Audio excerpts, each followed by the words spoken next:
Michael.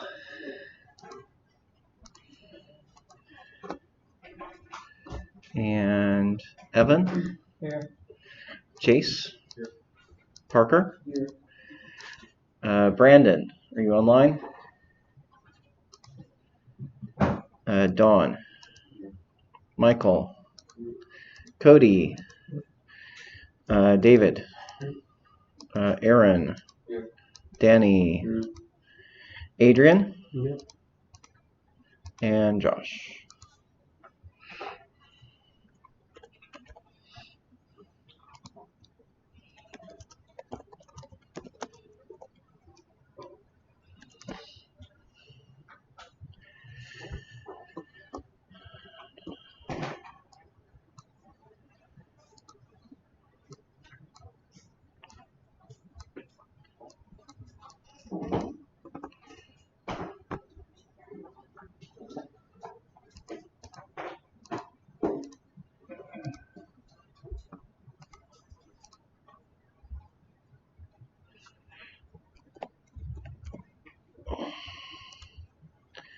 Okay, good. All right. So where we kind of left off yesterday is we kind of got an overview of Express and how we start building applications with Express. Just so we're clear, like this is not the only way to build a backend. It is one tool of many, right? You know, when we talk about, you know, different tools we can use to build the backend of our database, you basically pick any language that exists and you can write a backend in that language. Some languages are, you know, have better tooling and better things than others. You know, some are more maybe designed or more mature, but you can really build this in any technology. Okay, so just to put that one thing out there. So what I wanted to do today is to kind of go through and do maybe a more fleshed out example of what does it mean to build an API. Right, which is kind of what the lab is about, right? You're building an API for users and an API for bugs, okay? So what we want to do is we're going to kind of make a separate application today and build out something for maybe a pet adoption agency, right, that tracks pets, okay? So that's kind of where I want to start today. And I actually want to go so far as making a repo for it and kind of building down from there. So we make sure that we have kind of, you see the whole process from beginning to end. We did some of that stuff yesterday. There's also a few things that I maybe didn't get to talk about yesterday as well, just related to some of the tools that are out there and such and such. Okay, so where I'm going to start is I'm going to go out to the GitHub website, github.com. And I'm going to start where I start most projects is just creating the repo to begin with. So I'm going to say, let's make a new repo. I'm going to call this pet adoption. As usual, I generally want to make that private. I'm going to go ahead and leave this public so that you can see my finished code when I'm done with it. I am going to add a README, add a getting more, and add a license. So remember what you want to pick from the drop-down for your getting more. Node, right? We're building in Node. Okay, so Node is what we're going to pick, and for the license, we're going to pick MIT. It's worth noting if you don't put a license file in there at all, then that doesn't mean that it's not licensed. That just means you own all the rights to it. You're not giving anybody rights to it.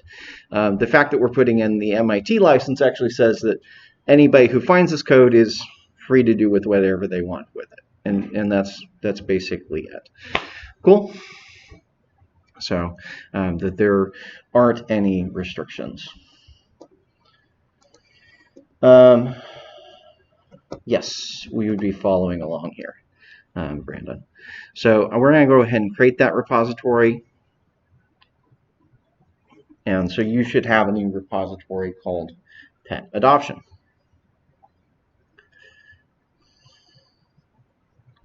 Once you get that created, the next step is to, as we've usually done, go to the code dropdown, and you're going to copy that to the clipboard. For this particular example, you don't need to add me as a collaborator to this. that's fine. I just want to walk through the process of doing this from the beginning to the end. So I'm going to copy that path. I am going to go over to my projects folder, which for me is over on my D drive. So I'm over here in D projects. You can see that I've got a bunch of other things there. And so I'm going to clone that down. Actually, I should clone that into my node folder here. So I'm going to do a git clone, pet adoption, git, yep. All right, that's finished. And so then I'm going to right click in here and open that with code. Okay. So we'll give people a minute to catch up with there. You should be able to creating a repo called pet adoption and then have it open in VS Code.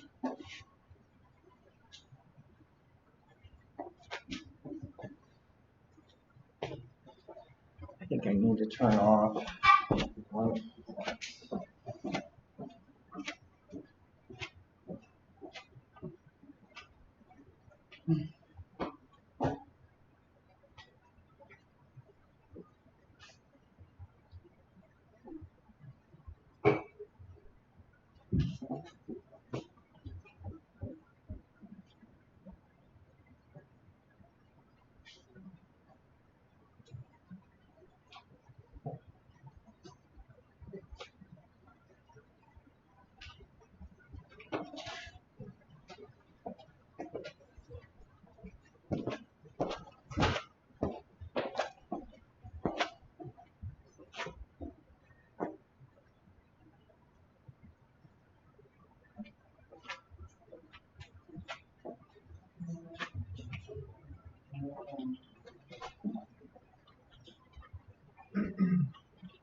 Okay, so first step, create a repo, right? And so basically the process with Node is typically we say one repo per project. And you can put multiple websites, multiple projects in the same repo, but it turns out it's better to go ahead and start that way because it makes it easier to host later on. Because when we go to several hosting options, well, it turns out the most convenient way to do that is to have the project be, the website, the web app be all one repo. Cool?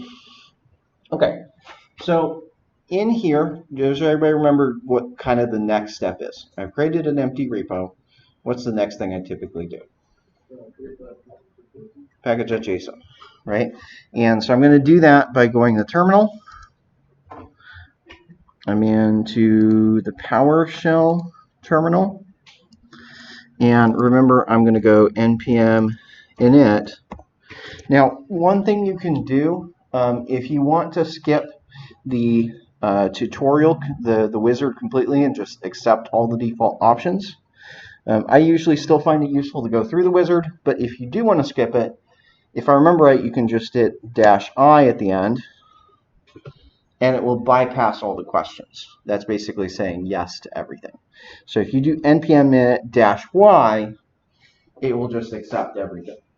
Okay, and so that can be a helpful way to go through this sometimes, especially if you're just going to say, oh, I'm going to accept all the defaults, and then come back and change it later, right? You know, that can sometimes be useful.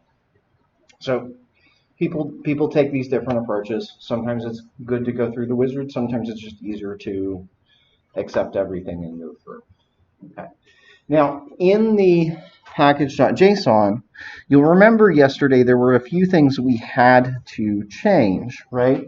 What were some of those things we did need to change that we needed to make sure were different? The main, right? So what did we need to change the main to? Server.js, right? Because that's going to be our entry point. So our entry point is going to be server.js. Okay. Anything else we need to change? Anything else here that's not quite right?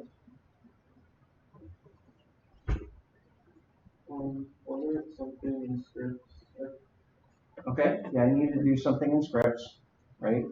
How many scripts did we create yesterday? I remember being two. Remember being 2, which is right. Okay. Does anybody remember what those scripts were named? Start and start in. You're close. Start dev, right? So start and start dev. Okay, so in here, in scripts, I want start and I want start dev. So remember, one is for production and the other one is for development. Okay? Do you remember what we put into the start script? How do I start my server?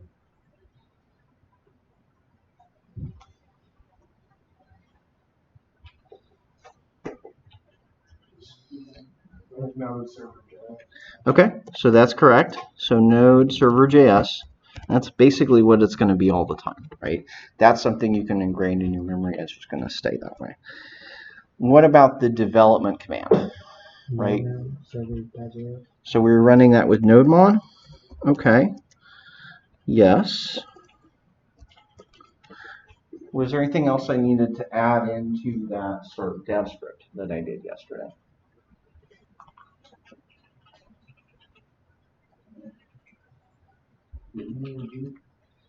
Something about .env, right? You're close. It's -r, and then it's .env/config.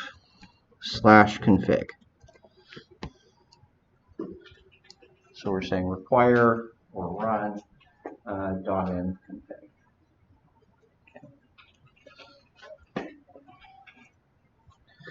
So that's going to make sure that it runs that part first. Now it's important to notice that we don't have .env installed yet. So if we were to run this right now, we would get an error and it would say, I can't find .env. It wouldn't complain about nodemon because we previously installed that globally. But it would complain about .env. Okay. Was there anything else in here that I wanted to change? Maybe some metadata that we usually want to set that's in the wizard that I kind of bypassed? Huh? License? License should be in OT because I created the license file that way, and the author should be my name. So I want to go change both of those two things. So if you do bypass the wizard, these are just things you have to remember to come back in and change, and whether you answer them in the wizard or answer them later is completely up to you. It's honestly just about as easy to go change it afterwards rather than entering the wizard. So each their own. Okay? So that's our basic setup, right? So the main things that really matter are making sure that your scripts and your main are set up properly, right? That's the main part that you need to get right before you go on to the next thing. Okay, so now that we've got those installed, now that we've got that package.json set up, the next thing we want to do, remember, is install some dependencies. Okay, so I'm going to show you a little bit of a different syntax for the npm install command today because it is a bit of a shortcut. So namely, one of the things I showed you yesterday is install a package. I can write it like this. Okay, that's cool. What if I need to install 5 different packages? Well, then I need to run that command 5 different times.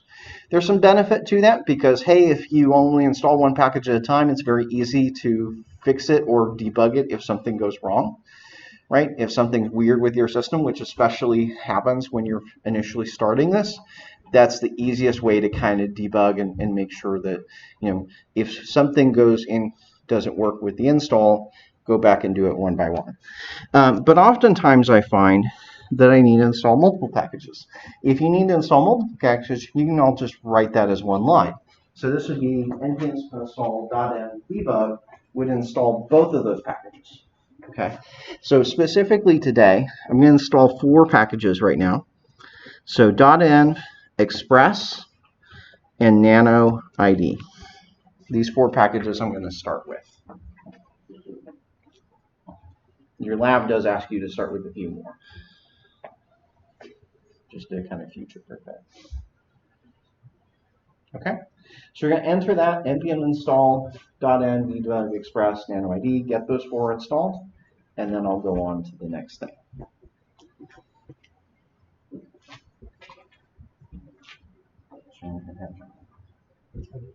Oh, okay. Oh, okay. I was looking at one.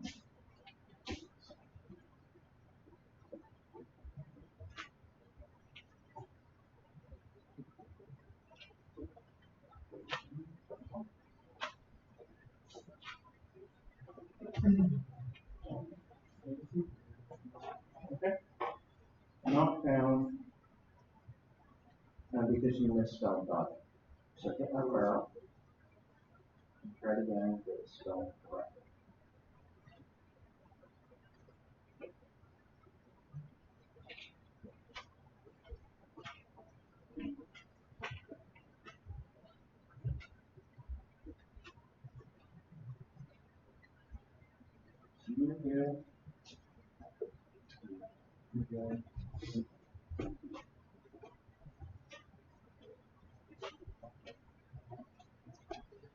So just doing that as one packet, one command can often speed things up pretty fast.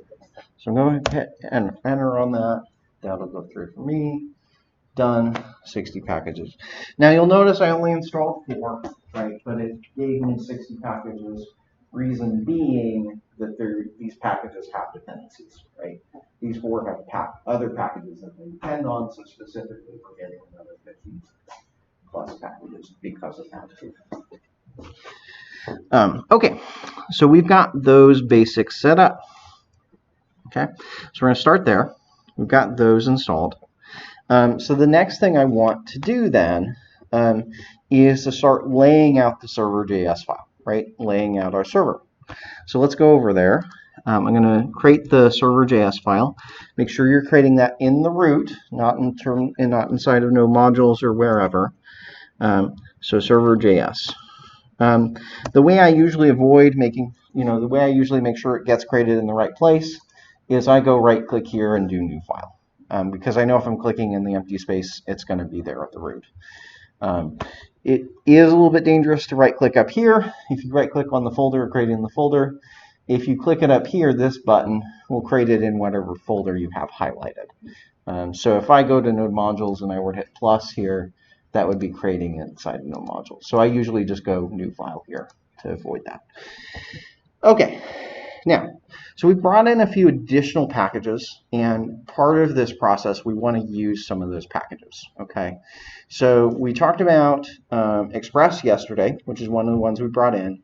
We talked a bit about using .env, but we didn't talk about the Nano ID package, which we just installed, and what was the other one that we just, and debug, right? So in this example, I want to use both of those packages. I'm going to use that debug package as well. I'm going to use that Nano ID package. So short answer of what these are, debug package is basically a wrapper around console.log, console.error, which gives you some more configuration and kind of breaks things, splits things up into channels. It actually also makes your logs just look nicer. So all of the logging we do, we technically want to do it with debug instead of using console.log. Cool? So rather than using console log and console error, we're going to be using debug instead. Now, if I look at the documentation for debug, let's just say here, npm debug, right? So npm.js, best place to look. And you kind of see here's an example of what this is going to look like, right? So there's at the beginning it says like what channel, what part of your code is writing it. So here we've got HTTP, worker A, worker B, etc., etc., etc. So that can help us kind of see what's going on. You'll also see that there's a timestamp of some sort over here on the right. says plus X milliseconds. And so that also gives you an idea of how long something took, which is also convenient. So we get all that just using this debug package. So in terms of installing it, you'll see that there's kind of some examples here. We already did the install command, and you kind of see what they're doing here. So they're requiring the debug package, and then they're saying HTTP. Okay, so this thing that they're doing, they're bringing the package in, and then because the package is basically a function, they're immediately calling that function, basically calling the constructor. So the constructor takes the name of the channel that you want to write to. So they're basically creating an HTTP channel. So anytime I use this to log, it would go to that HTTP channel. If I wanted to create like a worker A, I would say require debug worker A as this argument here. Okay, so I'm going to create two channels, one for the server and one for the errors. So up at the top, we're going to say const debug equals require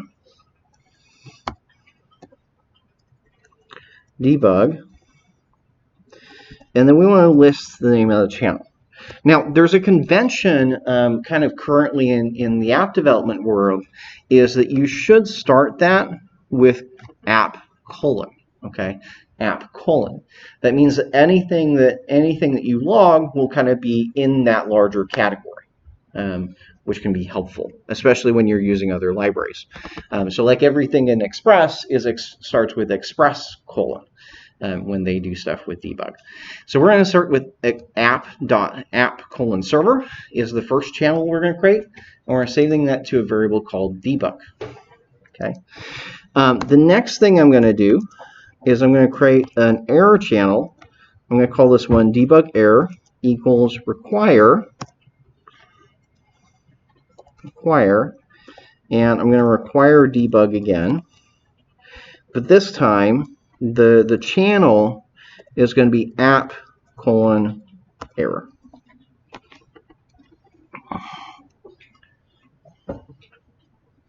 The important thing there just being make sure that you please add that app colon at the beginning. All right. So just to check that that's working, I would start by just logging some things out. So let's say debug. And I'm going to try to log test, and then I'm also going to use debug error and log test again. So should this be working, we should see two lines in the terminal, one on the app server channel and one at the app error channel. All right, so let's do npm run. Remember, we're doing start-dev. npm run start dev. So I want to start my dev server. Okay. So I'm going to go ahead and run, and you'll see that I have these two channels popping up. App server and app error. So everybody see that? Now, you may have a different output. You might have no output at all. Okay. I kind of forgot I had done this, but I have, the reason it's showing up for me is because I've already got an environment variable set on my system. Okay, so you don't have an environment variable set on your system. So the default with this debug is that all of the channels are turned off, right? The default with debug is that you don't see anything. Is everybody tracking with me there? The default is that all of the messages are hidden, which is good for production, right? But not particularly good for development. So what we want to do is we want to turn some of those channels on, okay? And so the easiest way for us to do that is using that, .env file. So I'm going to create a new .env file. Set up these environment variables. And so namely the debug package looks at an environment variable named debug. Okay. Convention with environment variables, as you kind of saw yesterday, is that they're all uppercase. They can be mixed case and lowercase, but our convention is that there should be uppercase. So debug is equal to app app : star. And so if I set this is going to say I want to see any debug messages that start with app : star. Anything that starts with that, I want to see it. So I'm going to save that. Remember that I need to go back to server.js to restart it. And with that env file, you should be seeing both of those messages now. Okay? Debug equals app : star.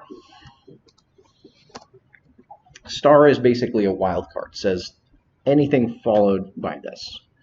So that way I can just see the entire application, and that's basically all I do there.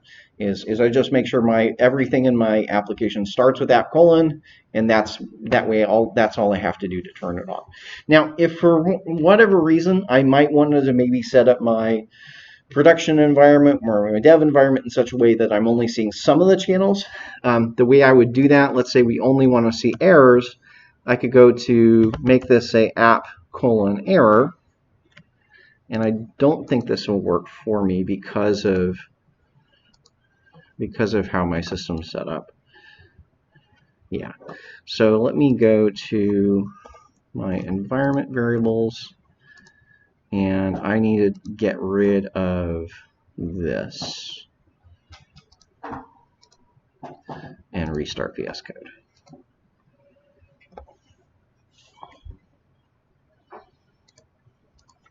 npm run start dev.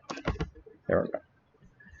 So if I've got it set to just app : error, well then I'm only seeing anything that's written to that app : error channel, right? So that's really helpful for debugging. Sometimes your errors are only in a certain place, and so then I can just listen for those certain channels.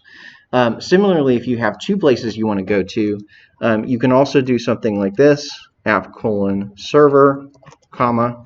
So this would be, I only want to see things specifically in app server or in app error. Pretty easy to set up. Okay? Cool. You get a lot out of this debug package, and it really doesn't require a lot to understand and use compared to how much value you get out of it. So I'm going to go back to app : star because that will be good enough for our purposes today. All good? Huh? Okay. Let's take a look. So pop into your env file. Okay. So that's set there. Do Control S to save that.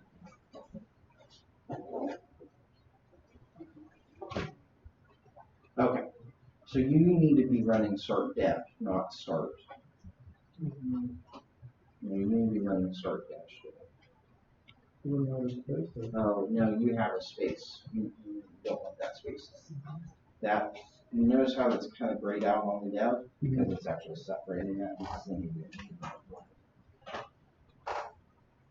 So it's running between that space. Okay.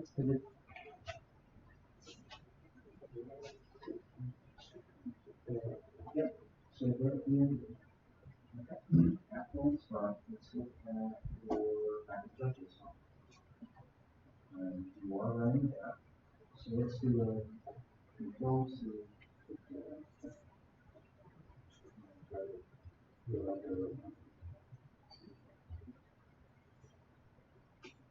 So notice here's the problem, you're not running it on that.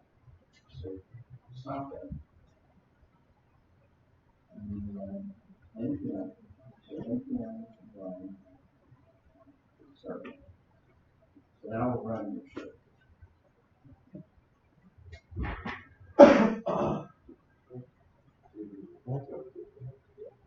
So the otherwise it's not. Oh, and there's your other problem. It's not top. It's just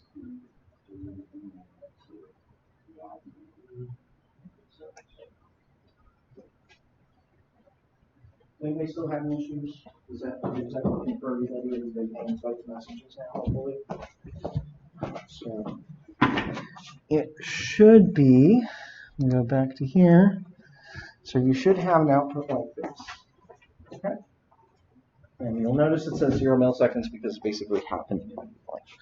Okay, now that we've got that set up, we can bring in our other packages that we're using. So I'm also going to bring in const express is require express.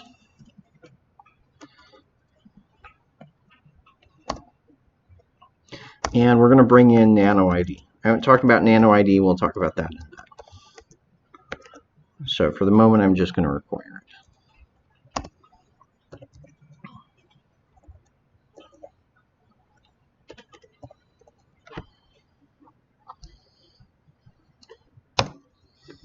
So we're starting out with just a bunch of requires, right?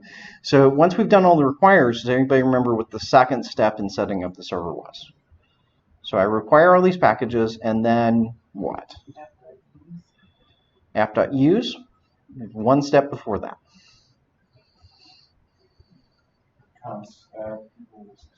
Right.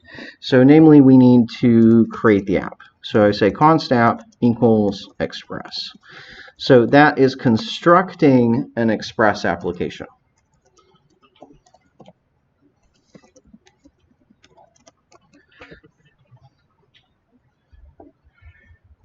Often, so in the world of JavaScript, in terms of constructors, sometimes you'll see things written as like new express, right? And that happens specifically if you're using a class and you want to construct an object of that class. That's where you're going to see that new keyword.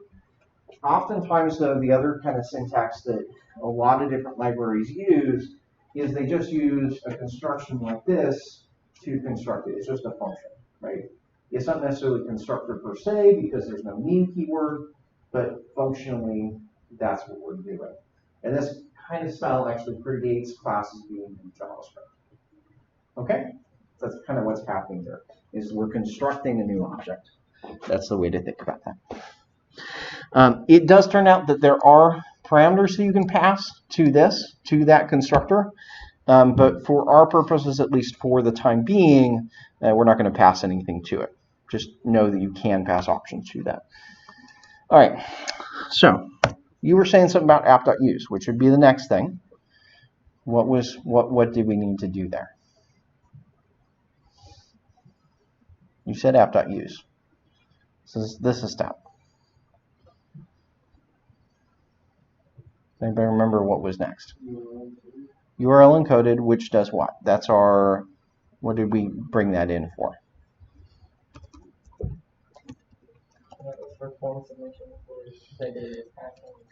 Yep.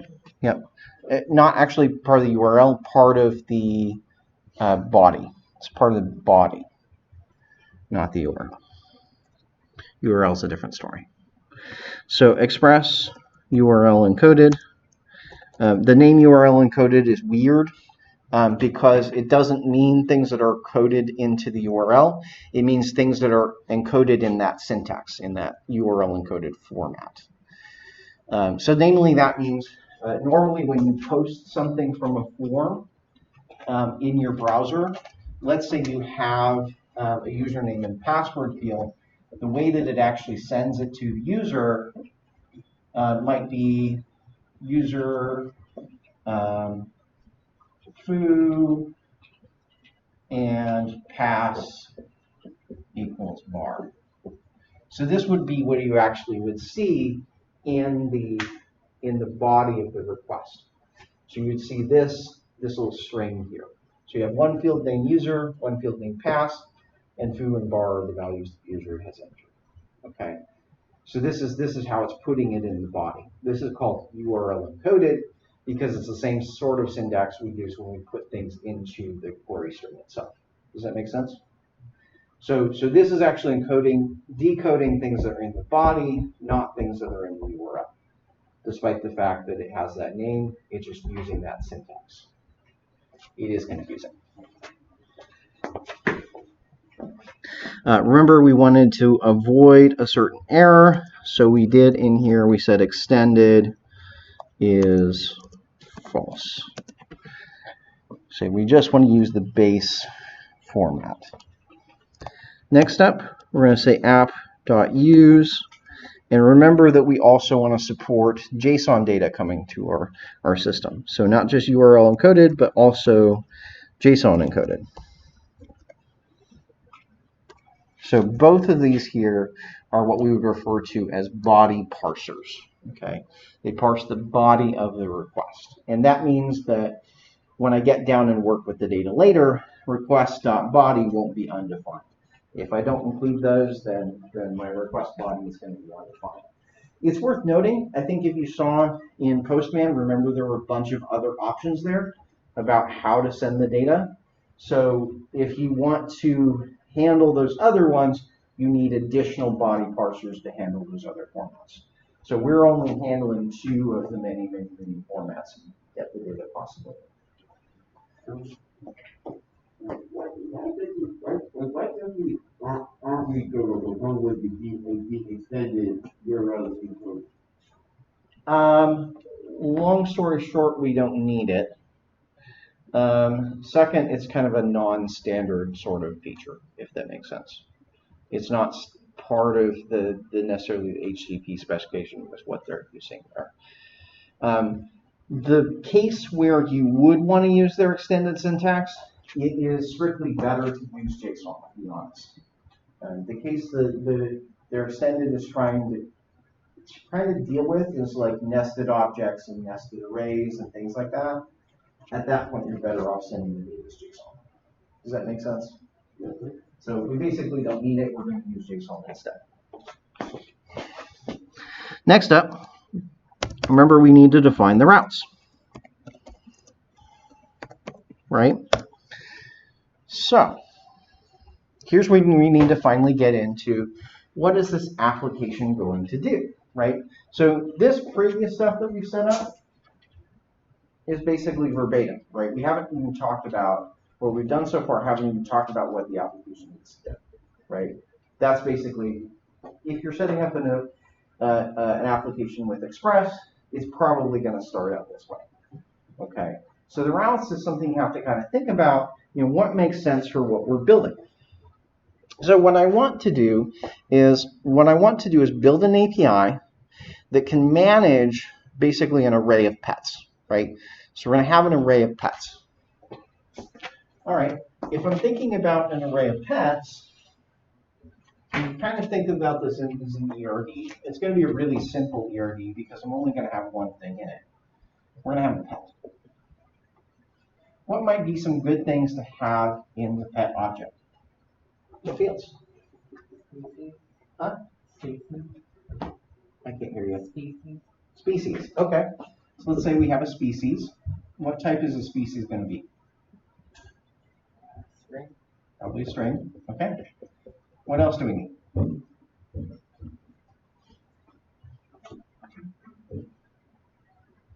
Name, age, gender. That's a good place to start. Okay.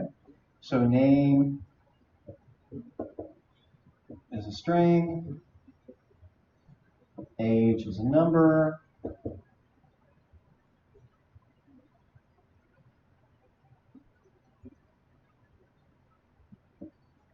Okay, that's a good bit of metadata. And gender would be a string. So one thing that's remaining in there, typically remember everything you have should have a primary key of some sort, right? And is there something in there that can function as a primary key? Why not? Because they're too generic. There's what? They're too generic. Right. Could the name function as a primary key, I would ask? Not in this case, right? Oftentimes the name might be able to function as a primary key if you can assume that it's unique. But if I assume that with pets, that doesn't really fall out. You can easily have pets with the same name, especially since we usually choose pretty short and common names. So I need to add something in here, which I'm going to use to store the primary key to kind of get us started with thinking where Mongo is going to be. I'm going to call it _ID, and it's going to be a string. Okay? And we'll come to that. We'll talk about how I'm going to get that. Okay? Cool so far? Right? So that's the data we want to have. So I want to define an API that I can work with an array of these pets. So when I'm defining the API, the place I generally start is by defining what routes I need, okay? And then I'll kind of dive into what those routes need to do individually, right? So if I have an array of pets, right, my first task is probably when I want to get a list of all pets. Does that make sense? I want to get a list of all the pets. So because I'm reading data, the verb there would be get. The path to this route I would call API /pet /list. You know, in reality, you could kind of name it anything you want, but having some conventions makes it a lot easier for other people to use your API, to learn how it's going.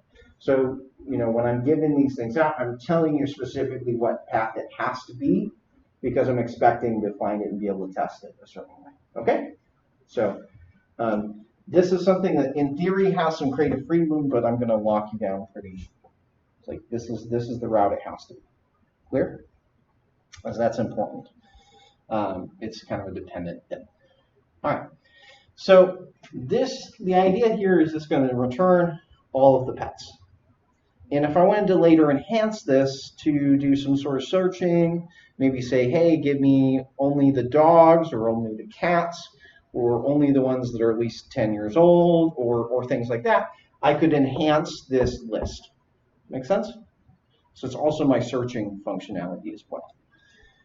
Next one I need to have is I need to have some way to read an individual item from the list. So I might say API pet, and then maybe I want pet 3, so it would look like that. Does that make sense?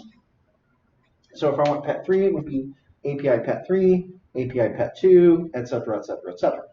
Okay. One thing to mention here, notice that I've started these with the /API. You see that? The reason we do that, the reason we're doing that here is because the expectation is anything that that starts with /API is meant to be used as an API, right? It's meant to be used by other code.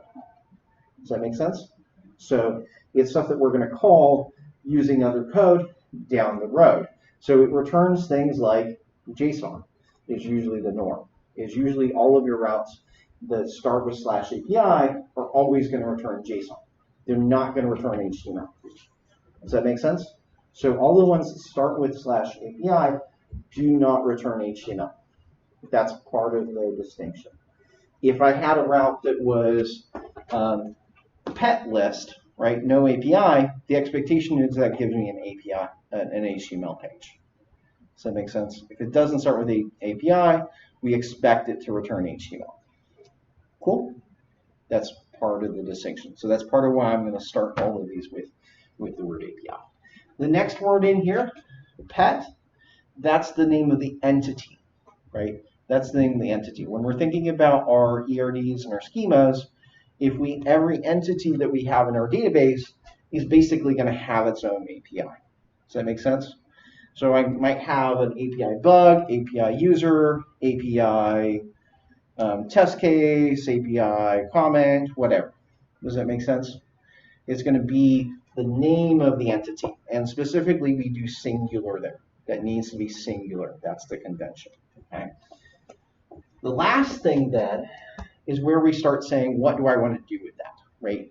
And that's maybe a verb, it may be ID, it could be a lot of different things. This is where once you get after the first two things of API and the name of the thing, there's a lot more flexibility and everybody does it differently. Okay? Now, I want to avoid writing a bunch of these where I say API, pet, for, etc. I don't want to have to write thousands upon thousands of routes anticipating all the IDs that are going to exist. Does that make sense? But I want to include that ID in there. So what I'm going to do is I'm going to add a colon, and I'm going to basically declare a variable. So I'm basically declaring a variable called pet ID. Okay. Technically, we call that a route parameter. Okay. This is called a route parameter. Okay. So this is a way that we can include additional kind of bits of data within the URL itself, which is really important for things like SEO, right? If we want to do search engine optimization, we want URLs that look good, that are user readable, and work well with search engines, okay? So this is a really common need to be able to pass data in there. While we're talking about this, so this right here is what we call a route parameter. Another thing that we have is something called a query parameter. So if I write the URL like this, get API pet ID equals free. Okay, this right here would be a query parameter.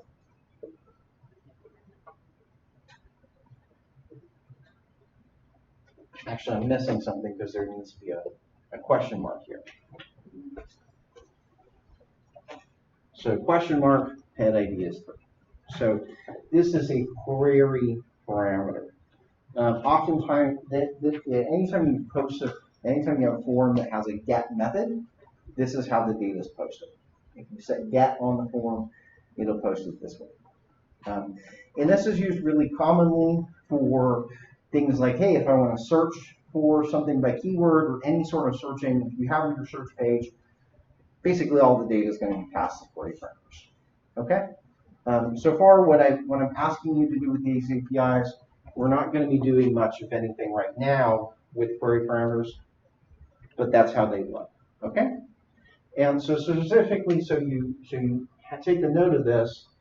The way that you get those, this is request.query is how you get these kind of parameters. They're part of the request.query object. They're not part of request body. They're part of request query. And these ones are part of request.params.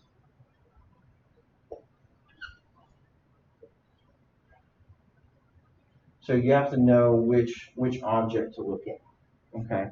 Now, when we specify the route here, it's interesting to note when we're defining the route in Express, you never specify the query parameters. So if I'm defining a route for this, the route's just going to look like API path. And all of that stuff added onto it is basically optional. Query parameters are always optional. Does that make sense? You can't require them. Okay? Clear on that? So we're not going to be doing that route today because I would prefer the data to be sent as a route parameter instead of as a query parameter. Cool? Especially because this needs to be required. One of the things to mention though there, when we're doing these with route parameters like this, the position matters, right? So the position where it is in the URL matters, versus if I send something as a query parameter, you can pass it in any order you want, right? Which it makes things a lot easier, especially when you've got a bunch of optional values. Okay? But these are kind of mandatory, right? So we set them up this way. Okay. Now that I've got my 2 get routes, what are the things I want to do? Well, let's go back to CRUD, right? What's CRUD stand for? Create, read, update, delete. Right. Create, read, update, delete.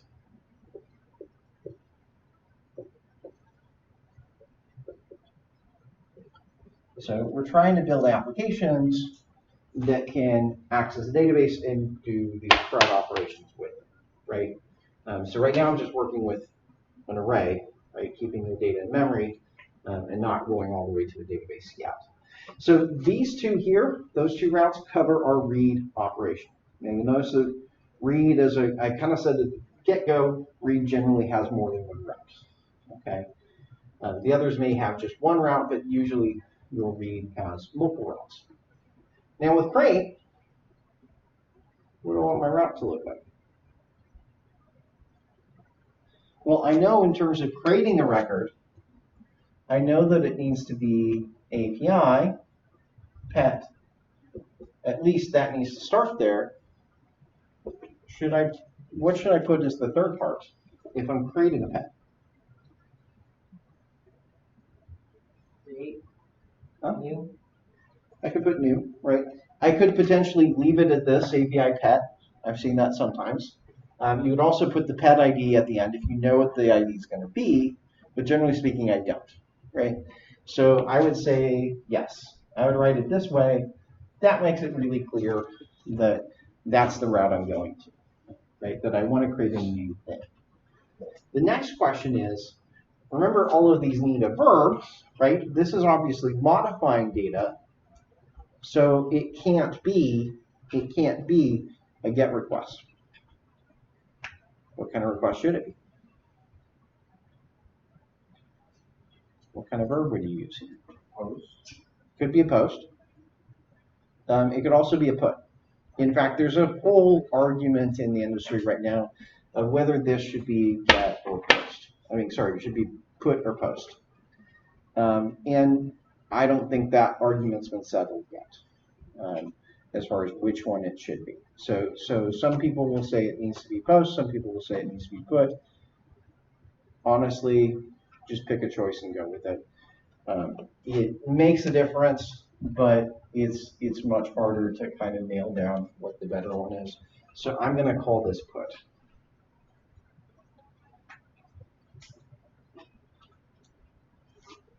But in reality, I think in this scenario, specifically because I've used the URL, the path that I've used, API pet new, I think both of them are actually basically equivalent.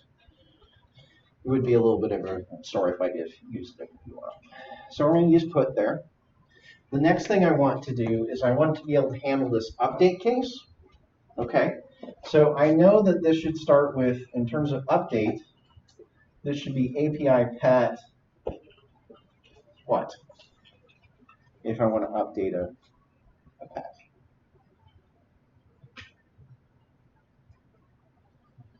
Thoughts? Well, if I'm updating a pet, how many pets am I updating? This one. Just one, right? So it's reasonable for me to assume that I know the ID of that pet. So I'm going to add that in here, right? So I'm going to say, here's the pet that I want to update. Now you'll notice this route and that route have the same path, right? And that's actually intentional. That's intentional that both of these two things have the same route. That makes it easier to work with your API, right? So I can expect, okay, get does this and some other verb does here. So just like the case here, this is going to be either post or put. Here, in terms of an update, there's a few ones that can match up. Sometimes post, sometimes put, and sometimes patch. Okay. There's still a lot of debate about which of those it should be. Put, post, or patch. I'm going to use put here because it's going to be unique enough for my purposes, because I've used a different path, namely because I've used a different path for creation and updating. Because they have a different path, I can go ahead and use the same verb. Cool? All right.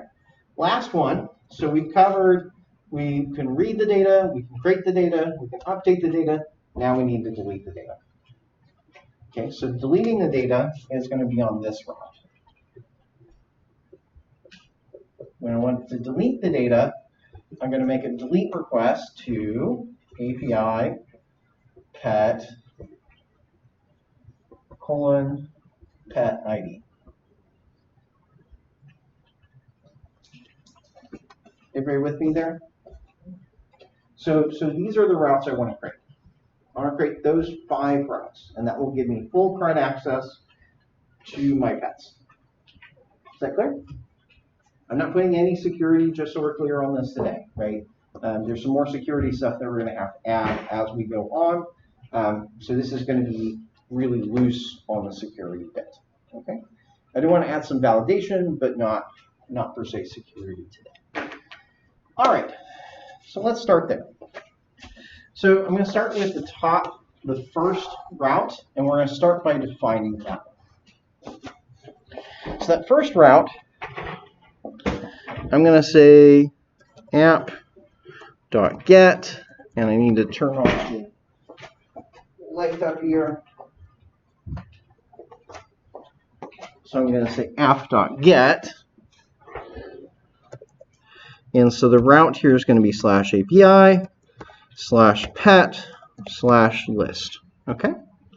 Remember, I need to put a callback function in there, right?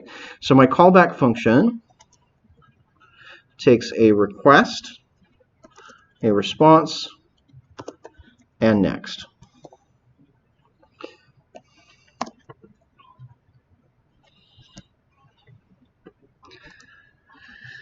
All right, so let's start this out. So basically what I want to do is anytime I get a request to this endpoint, I want to send all the data, all of the pets, just back to the user, right? And specifically, I want to set the data back to the user in JSON, okay? So remember we talked about yesterday, we did a few things like we did with the request. We did like res.status, .type, .send, right? And so if I'm sending plain text back, that's fine, right? If all I want to send back to the user, then I can follow that pattern. Cool? Generally speaking, though, when we want to send JSON data back, though, instead of using the send method, and the type method, we're going to directly call the JSON method. Okay, so for instance, if I do this, res.json, now you can add a status on there. If you needed a status, you could add that in as well. But if I just want to send a JSON object back, I could say, hey, here is, an object. It's got a parameter named foo and a property named bar, right? So if I start with this res.json, that's basically creating a route that's just going to return this object. Now, before I can test that, I do need to finish up this server. So I'm going to need to go down here and start listening.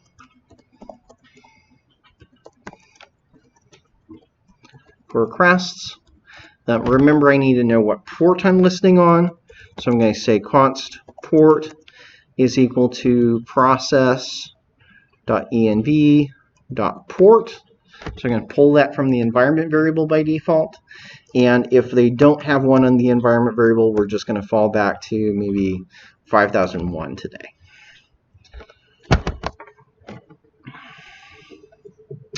Next up, we want to say app.listen. And we're going to listen on that port. Okay, so we're going to listen on that port, add a callback. So when the server starts, we can log something out. And namely here, I'm going to log this to using the debug method. So I'm going to say debug, use a template string, and server running at http://localhost, and then the port number. So :port.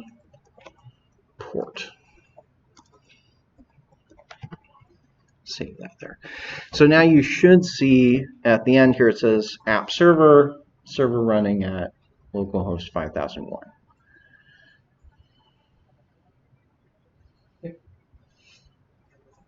Okay.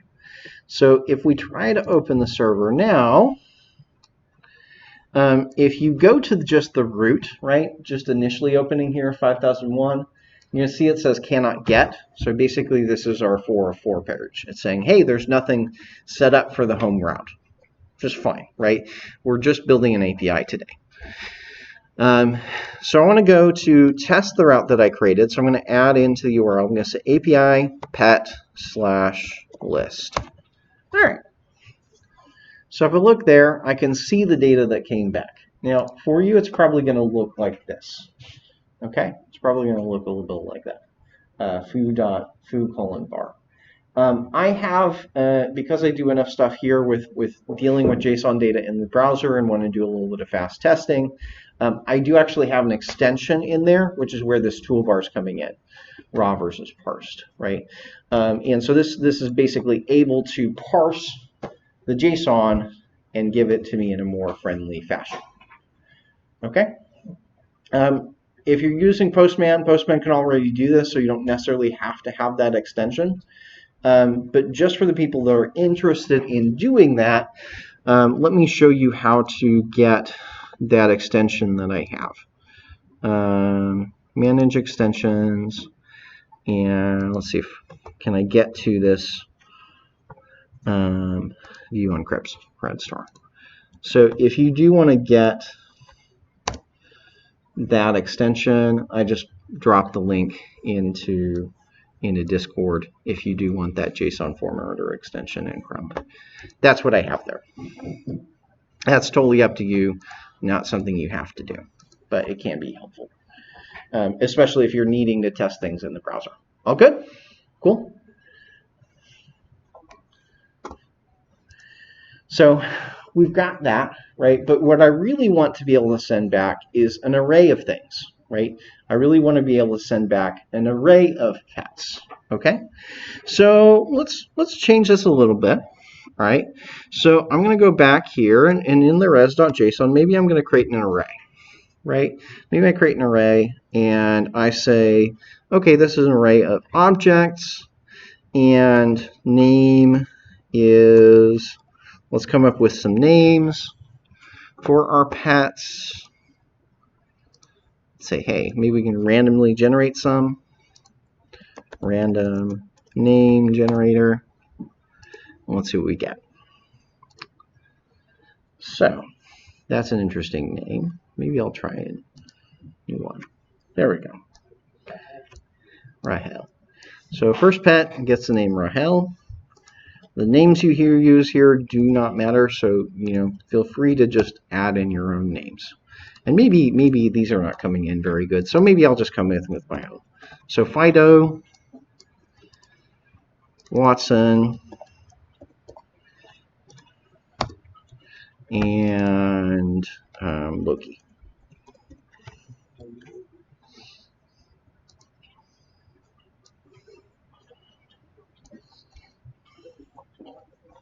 So I can quickly create an array of objects like that in JavaScript. And you kind of see it's sort of the same syntax as what we actually used with Mongo. So I'm going to create that array, I'm going to save that, and I'm going to go look at what this looks like now. So if I refresh the page, I'm seeing this, right? So now I've got an array of 3 pets coming back. They just have names though. Okay. Now, in order for this data to actually be updated and to do all the other things that I need to do, I need that data stored somehow centrally so that my code can get at it. Does that make sense? So, because right now I've just hard-coded it in here, it's never going to change, right? So one of the things I can do is, well, ideally I would move that data over to a database, and that's where we're going. But for today, I'm just going to put it in an array. So I'm going to take this data here, and I'm going to declare a global variable const, and we're going to call this the pets array, and it's equal to that. So now I have an array of pets.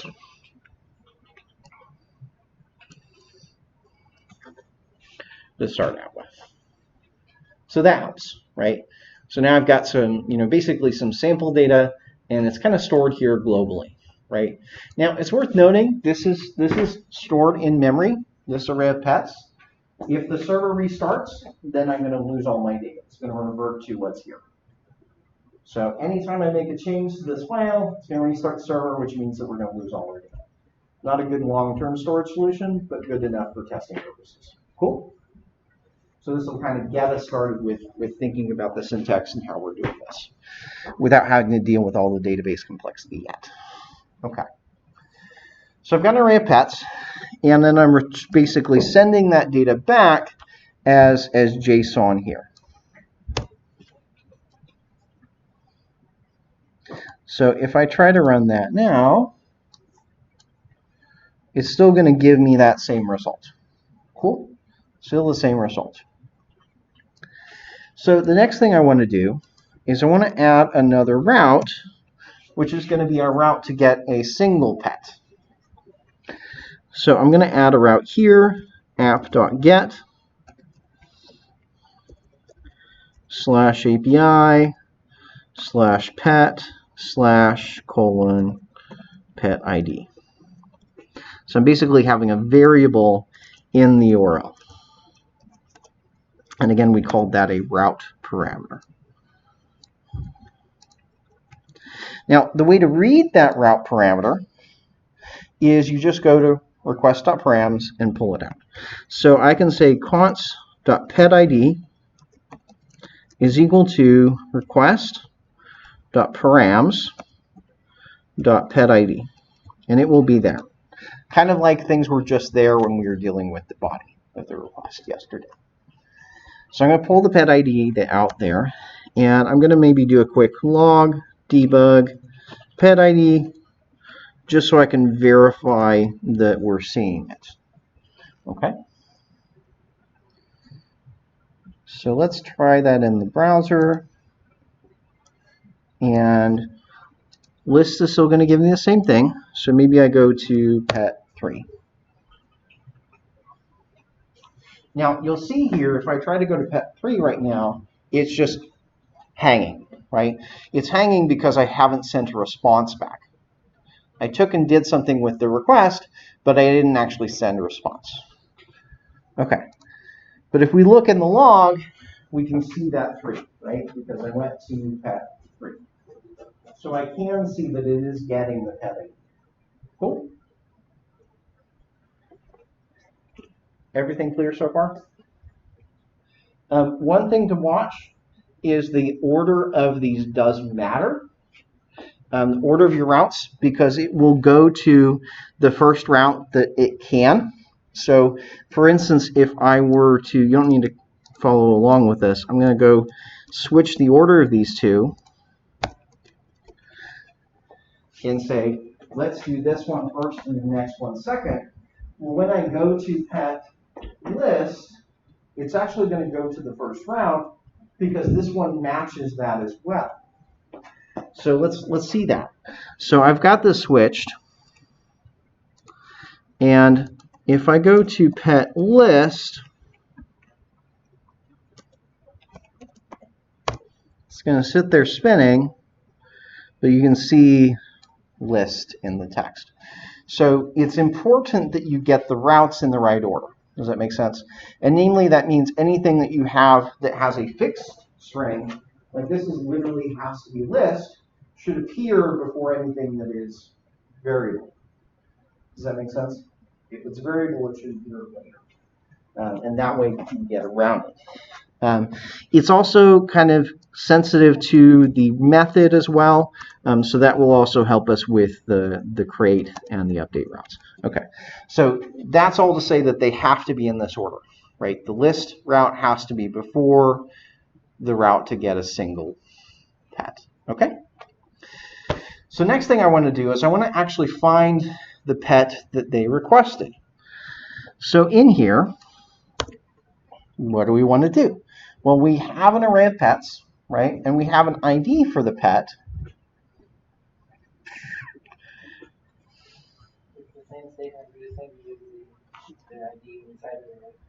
The ID inside the array?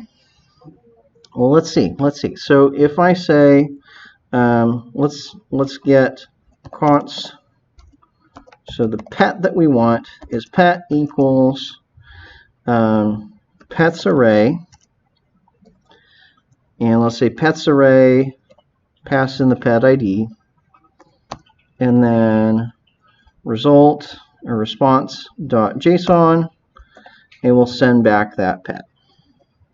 So take it as an index, put it into there, and we go that way. So let's try pet list again. That should work. And pet list 3, pet 3. Now notice I don't get anything for pet 3, right? Because there's nothing at that index, right? If I were to go to pet 2, it would be going to Loki. If I were to go to pet 1, Watson, etc., right? So I could implement it that way. Okay. Now the problem with using this is that it presumes that first of all, the order of your things in your database are basically fixed, which is a problem in and itself, and that the user should have some insight to where that is in the array, right? That inherently is a problem. Everybody with me there? I don't want to make that assumption that these are always going to stay in that order, and I don't want the user to have any insight into just give me an index to go into the array. That is super dangerous from a security standpoint, and as well as a few other cases. Okay, so I don't want to do that, right? Instead, I want to look for something in the database based on whatever input the user is giving. Does that make sense? So maybe I say the users, because the user might type in a string, right? Maybe they type in let's say for the moment, we'll type in the name of the pet in the URL, and I want to go find the pet with that name. All right, how can I do that? How can I go find the pet? So what I'm trying to get to is I say, hey, I'm going to say pet Watson, and that gets me Watson. Okay. Any thoughts?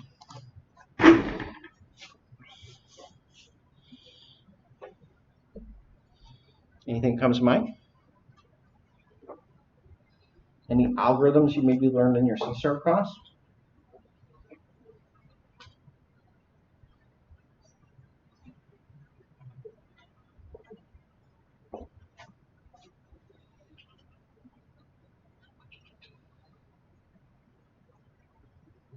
Eric, anything? If what? Probably, if statement eventually, but not really. Josh, how do you find something in an array?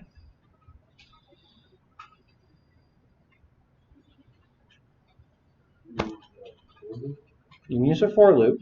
Okay. Is there an algorithm that you guys learned? Okay, array.find we can use, and we are going to work our way there. We are going to be using array.find. But what's the algorithm? So there's two algorithms that you should have learned in C++ in your C# class that are important to remember.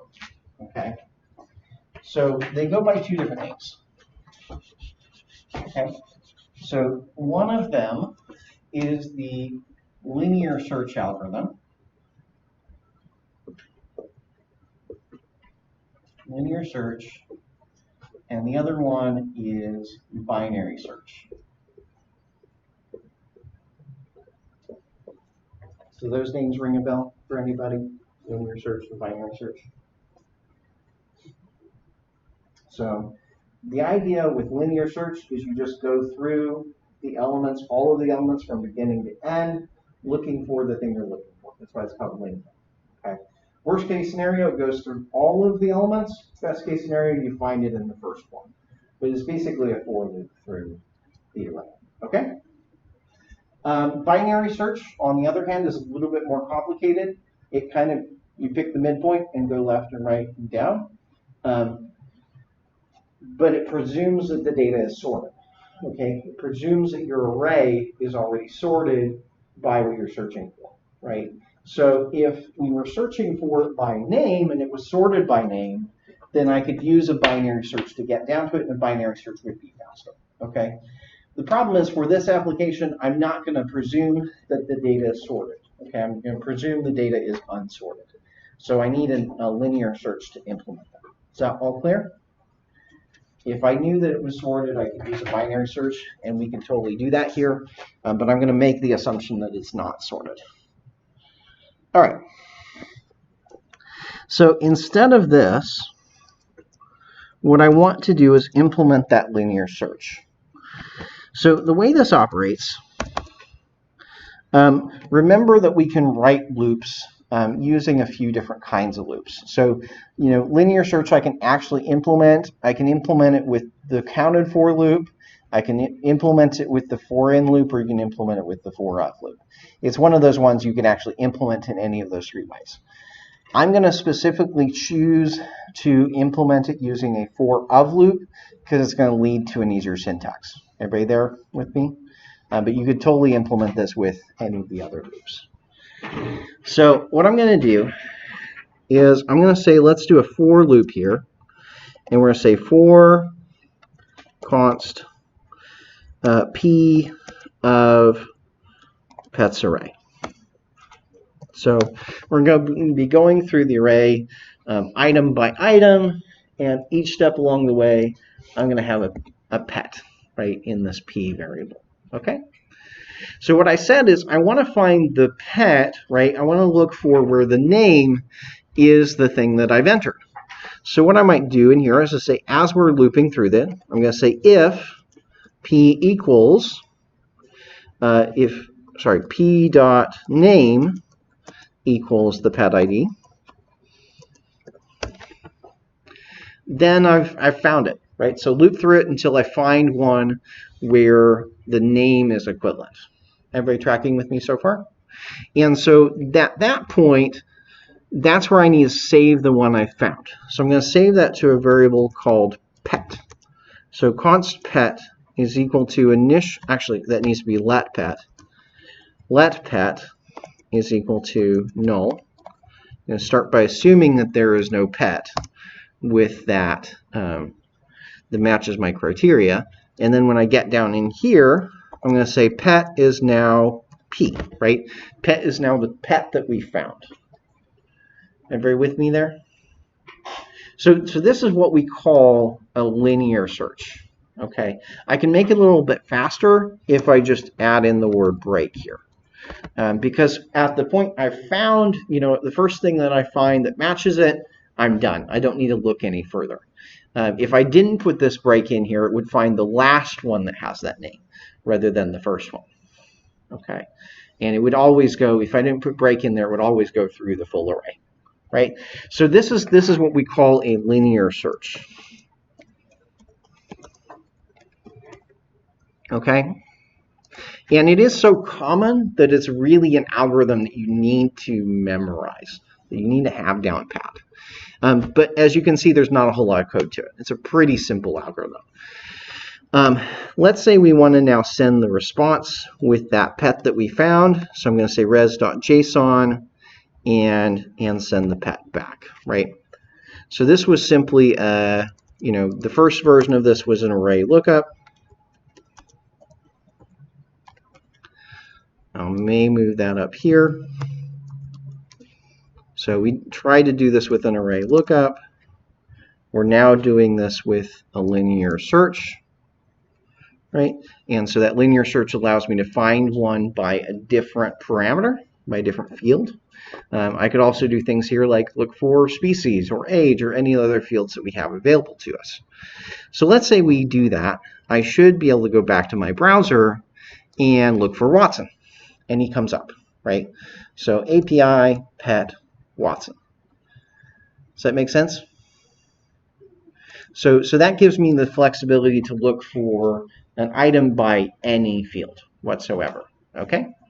Now, it turns out that linear search is so common that there actually are some methods built in, right? And so it is so common that there actually is a linear search built into JavaScript. So I can actually just use that. Is everybody clear with that? So what I can do, rather than implementing this myself every time, which, just be clear, you do want to know the algorithm and be able to implement it yourself because there's a lot of times you will need to. But sometimes we can just use the one that's there. So I'm going to say const pet is equal to pets array dot find. Okay, so the find method implements this linear search. Okay, so this is using find, right, which is still going to use linear search over there. Now, if I look at the code here, right, most of this algorithm for linear search is kind of is kind of the same every time, right? So namely, anytime you do linear search, you're going to loop over the array until you find the thing you want and then return it, right, and save it. So what changes, though, is this criteria right here, right? What's in the if statement is going to change basically every time you use linear search. Okay, so in order to use find, we have to specify those conditions. We have to specify what that if statement is, right? And so we call that specifically, we call that a predicate, right? We're going to give it a predicate. What are the conditions that we need for the thing we're looking for? And so predicate is a function that takes an object and returns a truthy or a falsy value, right? Predicate takes an object, returns a truthy or falsy value. Okay? So when I use find, I'm going to define the predicate like so. X arrow, x dot name is equal to my pet ID.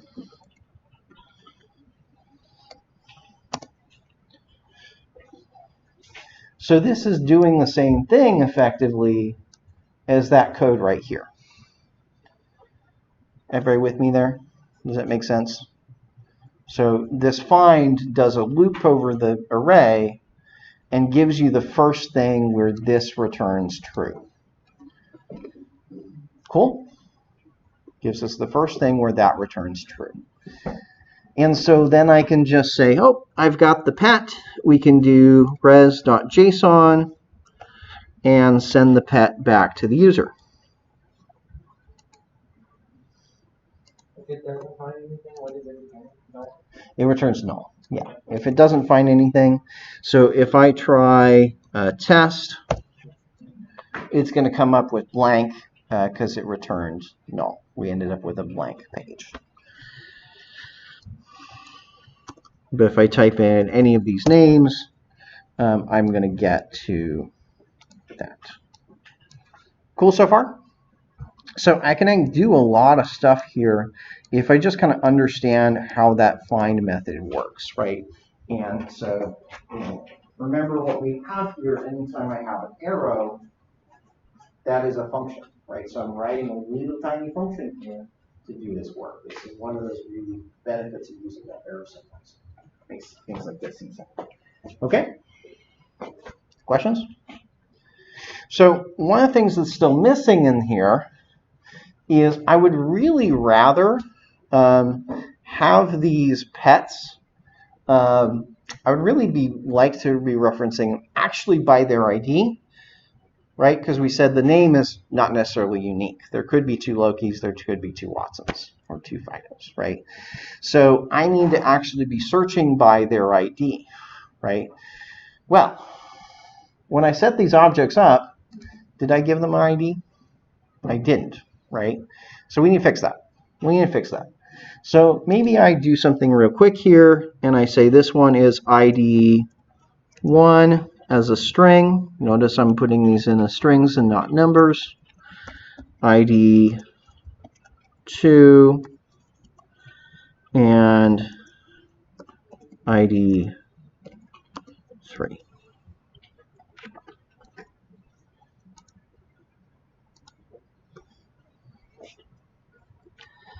Now, oh, I'm missing a comma. Right?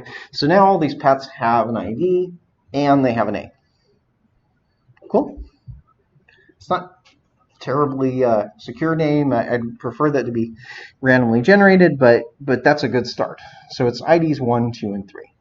If I now go back here, changing that criteria is actually really easy with find. I can just say, well, let's just find them where the ID equals the pet ID. Instead of the name, we'll just say, hey, it's the ID, right? And so that's, when we're looking at writing a linear search, again, that's the main part that changes, your if statements, right? And so, done. If we try to run this now, I should be able to find pets 1, 2, and 3. 1, 2, 3, that's all good. If I try to go to 4, I'm not going to find anything because there's nothing with that ID, right?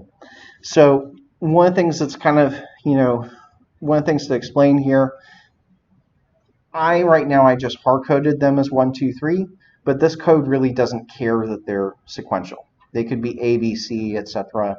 I can come up with those strings any way I want to, and this code will still work. Is that clear?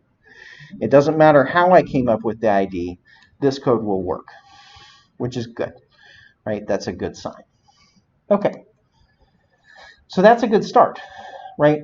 Now, one of the things that I really do want is I want it to, rather than kind of just returning an empty page anytime the ID is incorrect, I would like it to actually basically give me a 404 error, right? Anytime there's not a pet with that ID, I would prefer to give it back a 404 to say that it wasn't found. Is everybody clear with that? So what I can do is I can say if not pet, if I don't get a pet, well then let's return a different result. So here I might say res.status status 404, and then I might say, hey, let's send back a JSON object, and maybe this JSON object says error pet not found, something like that. So it says it returns a JSON there, or otherwise, and it's important that this is in the else case, so it's only returning one response. It's returning this response or that response. Cool? Make sense? You could do multiple like that. What do you mean multiple? Multiple responses. Yeah, so you can do conditional responses just using if statements and whatnot there.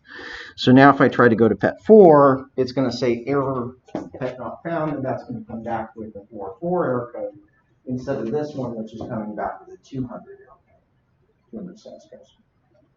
Cool? Make sense? So that's my get route. That's really all I need for my get route. Is I say, let's go get it. Let's go find it. If we found it, we're all good. If we didn't find it, we're going to show you it. Make sense? Okay. So that gives us actually the building blocks to start building the other things, right? So what I want to do next is these 3 routes: the put, the create, the update, and the delete routes. Okay. All right. So let's go on to the next one. So I'm going to say app.put, and the route here is /API /pet /pet ID. And I'm going to take the request, the response, next, arrow, there we go. So now, questions as far as what we need to do. Well, again, we've got the pet ID and the URL, right? So just like previously, because the pet ID is in the URL, I need to pull that out of the request.params. Yep? Is this the create or is this the update? Oh, this should be the create. So this should be new. You're right. I missed that. So this should be API pet new. So I don't have the ID there. Okay. So one of the things I am going to need an ID to make sure that the pet gets inserted with that ID.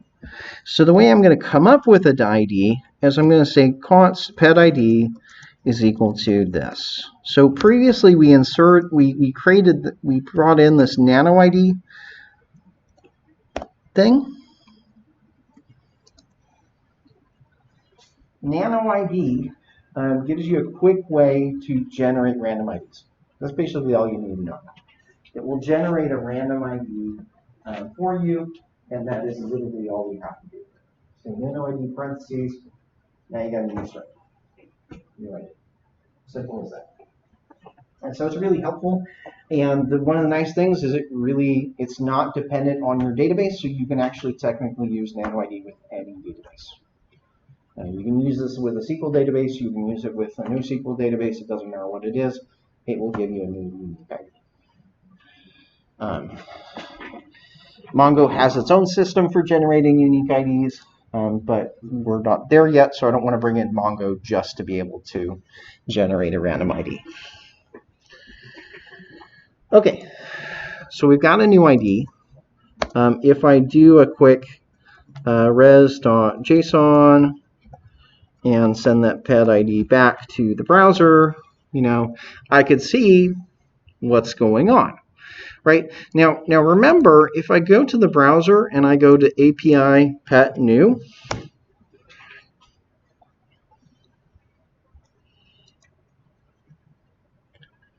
what's going on here? API.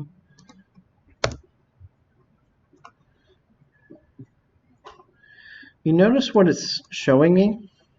If I go to API pet new, it's saying error pet not found. Well, because which route is it going to? If I go to API pet new, that's a GET request. It's going up here. So it's looking for an ID with a pet with ID new. Okay. So this is at this point we have to get out of the browser and we have to start testing this with Postman, because there's not really a way for us to easily test that in the browser. So I'm going to switch over and pull up Postman at this point. Okay, so pulling up Postman.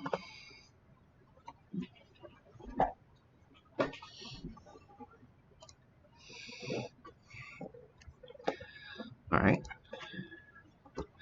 I want to make a new request. And so my new request is going to be a put request. I'm going to go HTTP localhost. What port are we on? 5001. So 5001/API/pet/new. And so if I just do a send to there, okay, that's interesting. It says nano ID is not a function. All right, that's a good question. Here's the arbiter of all questions. I'm going to go out to NPM and let's look at the nano ID class. I seem to remember what it is. It's just kind of a bit of a gotcha. So you'll notice in their documentation, they're doing a few things weird. So in their documentation, these are going to be basically the 2 lines you need to see. See, they do an import nano ID from nano ID, and then they use it, right? So they're using it the way we want to, but the way they imported it is kind of weird. You see that? Import curly brace from nano ID. So what they're using in their documentation, this is what's called an ES modules import. But remember, we're working with CommonJS. We're not working with ES modules. So that syntax doesn't really work for us. We have to know what the syntax is that we're actually going to use. So I'm trying to remember if they had there. Yes. So if you scroll down further in their documentation, you'll see that there is a different version of this that they give you. POTS nano ID require nano ID, right? So what's the difference between here and what we did? They have those curly braces, okay? They have those curly braces. Other than that, it's the same thing. So what's happening here, and I don't want to go too deep into this, but it's something called destructuring, okay? This, what they're doing here on that line, is something called destructuring. And it's kind of a newer feature in JavaScript as well as some other languages. And so this is, anytime you're doing destructuring, it is a shorthand for something else. So what they're saying here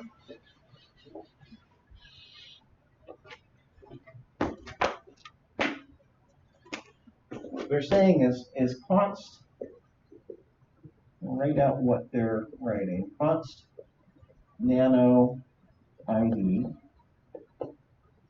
with the curly braces, is equal to nano, is equal to require nano ID.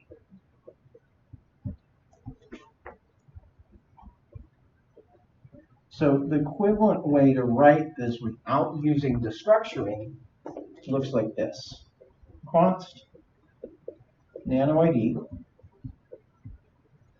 note the lack of parentheses, is equal to require nano ID dot nano ID. Those two lines are equivalent. Those two lines are equivalent. Okay, so you see there's some squirrely business going on. Okay, let's talk about what that means. Because here's maybe another example that's going to make that jump. So one of the things I did yesterday, and I almost introduced destructuring yesterday, but decided not to, is one of the things I did yesterday is I wrote two lines of code.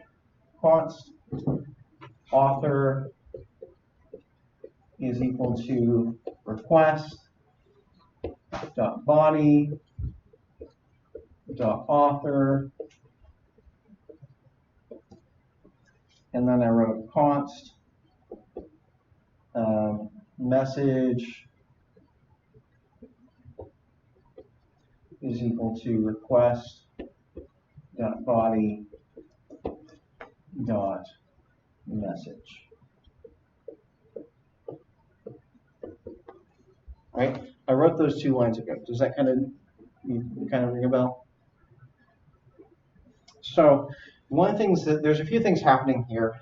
Basically, the idea is I was trying to peel off the author property and the message property, but I'm doing it one by one, right? And this works just fine. It's just pretty verbose, right? There's a lot of characters that I'm writing there, a lot of things I'm repeating. So like author here, author there, message, request body, right? There's a lot of repeated code. Can everybody see that? So destructuring is a way to shorthand code that looks like this. It's a way to shorthand for code like this.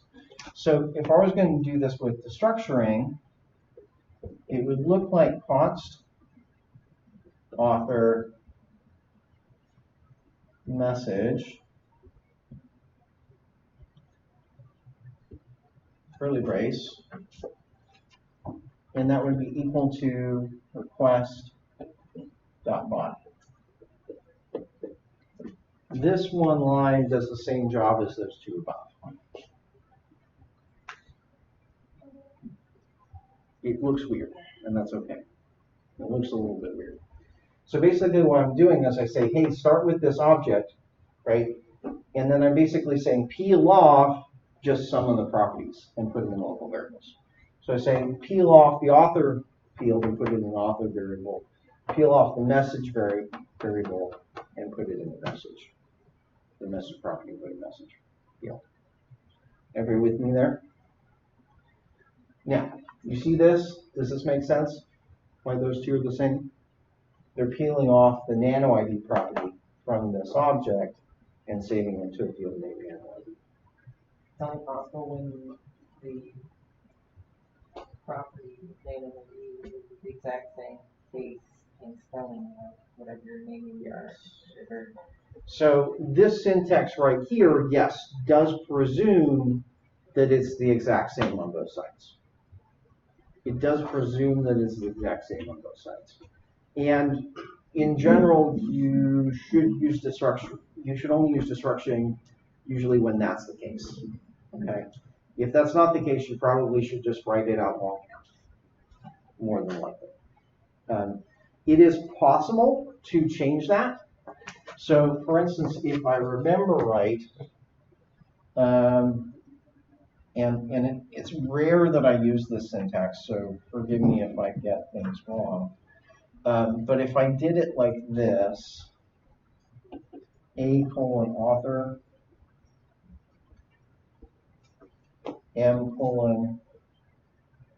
M:\message,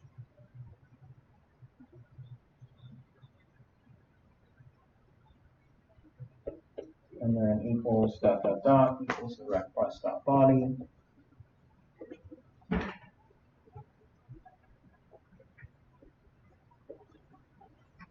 This would create a local variable named A and a local variable named M. So I can actually alias the fields if I do need to, but usually it just looks like this. Is that clear?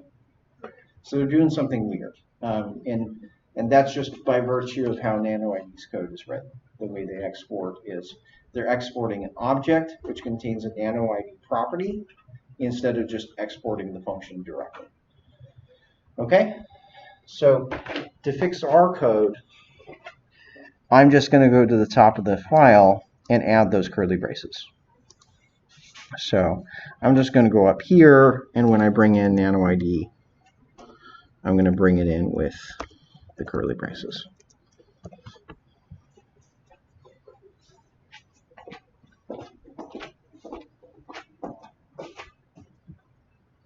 But you can see that's an easy mistake to make. Some packages you'll need to bring in with the curly braces, and some ones you won't. And that's just something you have to kind of read their docs and see which one it is. Cool? So sometimes it'll look like Express is, and sometimes it will look like NanoID is. And then sometimes it'll look like, well, this, right? Where we're calling a function. That's common too. All right, so we bring in the NanoID package, and let's try this again. I'm going to hit send. There we go, right? So when I send, I get back I'm creating a new ID, and every time I hit send, you'll see that there's a new ID generated. Cool? So there's a random number generator behind that process. Okay. So is anybody having issues? Or actually, I guess let's do a show of hands. Everybody here. Does everybody getting a random ID? You're not there? What are you getting instead?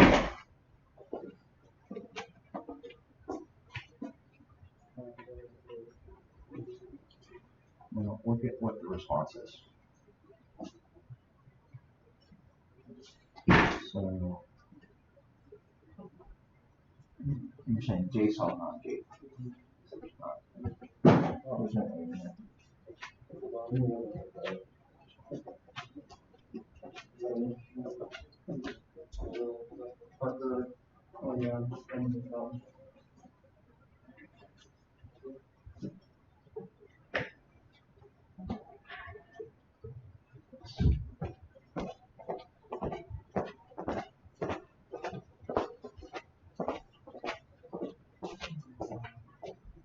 Hit send. Your server's on that. Go back to your program.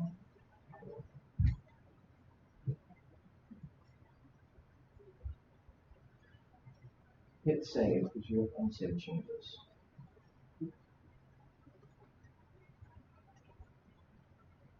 Okay.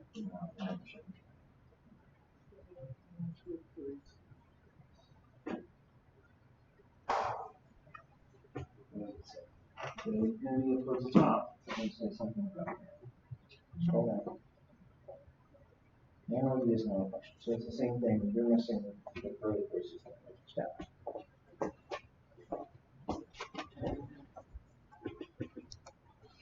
Around here on line 4.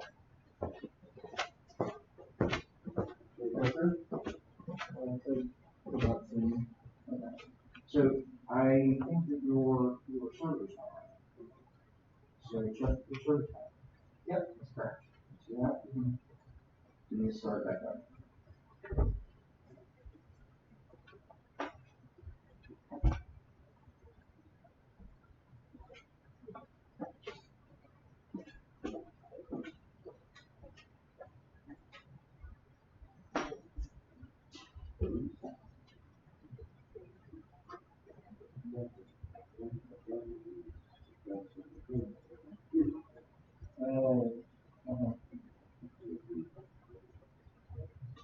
So, not that normal, honestly.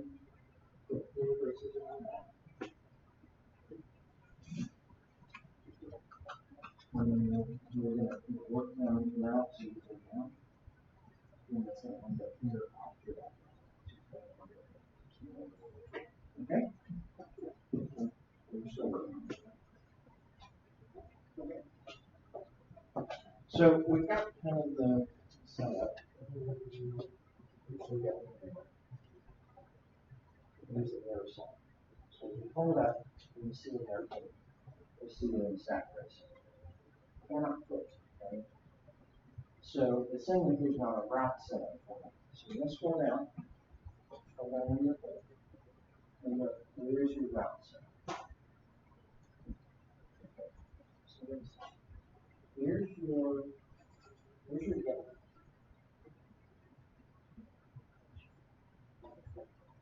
So it looks like you have put your foot route inside of the bed.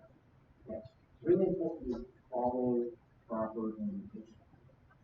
So let's switch to indentation. Otherwise, it's really hard to cope with the issues like you have here. Right? It looks like it's okay, but it's not because you can't see all this information. Right? So this right now is inside of your other route. So every time you have get route, you can find 16 routes. So it's important that that side. In a sense. Yeah. So that's why it's not defined in the soil. Okay. Okay. We'll try to run that trade. Yeah, I think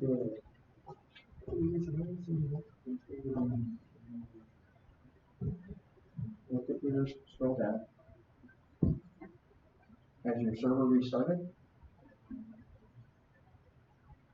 So do a control S here. If you see it's immediately coming back with nano IDs on it, right? That's an issue. So go back and look, because it looks like you're calling nano ID out. So scroll down. Because that shouldn't be happening immediately in the server service. Okay. So here it says address in use. It says you're already using that form. So you already have Serga running on that, which looks like you have these. Okay. You need to kill all those. Okay, trash. And try to restart the server. We already had some running on that. Okay. So here's where we kind of left off, right? So I started defining this new route. API output, API pet new, right? So this is the idea here is I'm going to create a new pet and add it to the array. Cool? So I've got a pet ID, which is one part I need. I'm also going to need some data from the user for this stuff. So I want them to be able to specify the name, the species, and the gender, the age and the gender for the pet they want to insert, right? How should I receive that data? So I've got 3 options, or at least maybe 4 options here now. I could take it from a route parameter, right? I could get it from request.params, and that would change. Then I would have to put all that data into the URL. Not practical for this, right? Not practical to take all that data down to the URL. I could add it as query parameters, like I say question mark, species is blah, name is blah, etc. But that again would lead to a URL that's too long. Does that make sense? Or have issues. So I'm not going to use route params, or I'm not going to use route query because I don't want that data to be in the URL. Okay? So that leaves us with the body of the request. Make sense? Which we talked about yesterday, right? So I'm going to pull that data from the body. Well, guess what? I can use that destructuring trick that we just talked about. So all of that data is in the body. I can say, well, what do I want to pull from the body? I want to pull the species. I want to pull the name. I want to pull the age and the gender. Don, just so we're clear, this is the part of the code that you're missing. Just that one route. Okay? So that is all equal to request.body. So I'm going to take request.body, destructure it, and pull off these fields. So you can think of it this way: as the user having a form with a species, name, age, and gender field. Right? So I'm pulling all of those out of the body and then saving them to the variables. Cool. So now I have all the data that I need to reassemble and make an object. Does that make sense? Now I can actually make a pet object and add it to the array. All right, so let's make a pet. So const pet is equal to create an object. Okay, and now I want to add the data in there. So for instance, let's say I want the ID to be pet ID. I want the species to be the species that the user entered, etc. Now, there's a little shorthand here.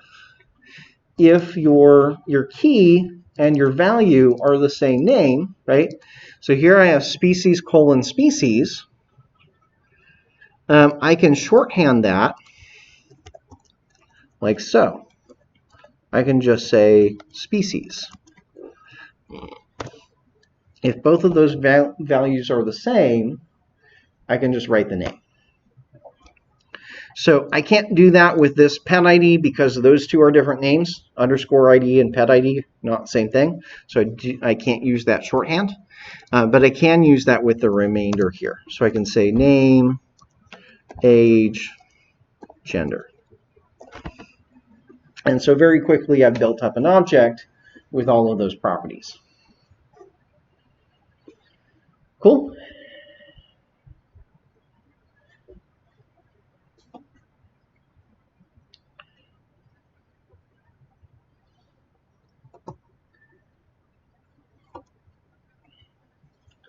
So I've created a pet. I've created a pet object with all of the data that the user provided. Good so far? All right. So one of the things I haven't done, I haven't actually added it to the array, right? So I haven't made any changes to the array itself, or the database as we can kind of think about it, right? So I've created a pet, but it's not been saved. So one thing I need to remember to do is I need to say pets array. I want to add something to the array, so that would be array.push. And so I say array.push pet. Okay? So that will add a pet to the array.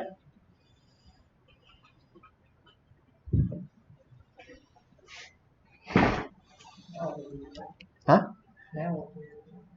So I would like to now send back the response as being maybe the pet, right? Let's maybe send back the pet rather than just the pet ID. Okay? So let's check this, right? So if I go over to Postman, I should be able to try to insert a new pet now. Okay. That's promising. It came back with something. Notice though it only came back with an ID field, right? Because I didn't provide any of their data. So if I want to provide like a name, I need to add that in here, not in params, sorry, not in params. I want to add that in body. So I'm going to go form URL encoded. And this is going to be name test. I'll hit send. And now there we go. So I've created a new pet that's named test. If I want to add in the other fields, I can simply add that in here. So I could say their species is dog, their age, maybe they're 3 years old, and their gender is send. And actually my capitalization's off because these should all be lowercase. Age, gender, send. There we go. So now that I've provided all that data, I filled all that in, right? We now get a pet with that. Okay?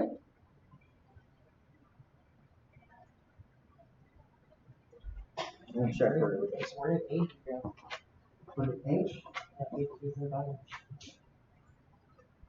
That's a good question. That's it. Let me look at code. Age.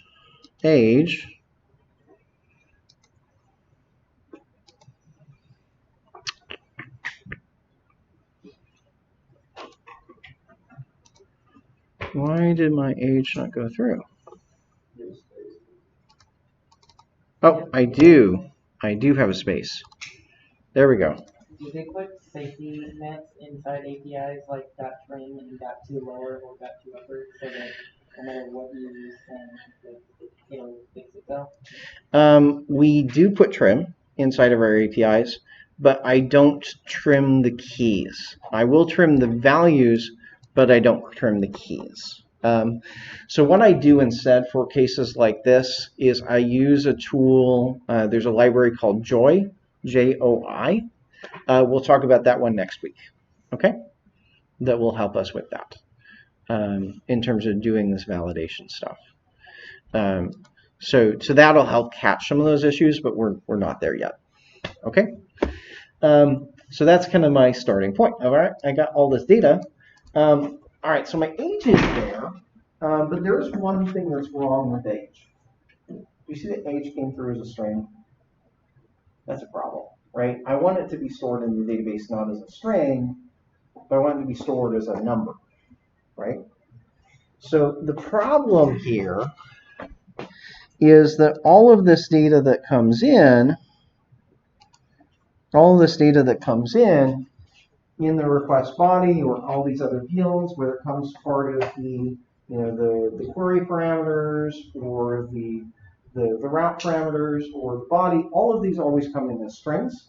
So if you want something to be a number, you have to parse it. Okay? If you want something to be a number, you have to parse it.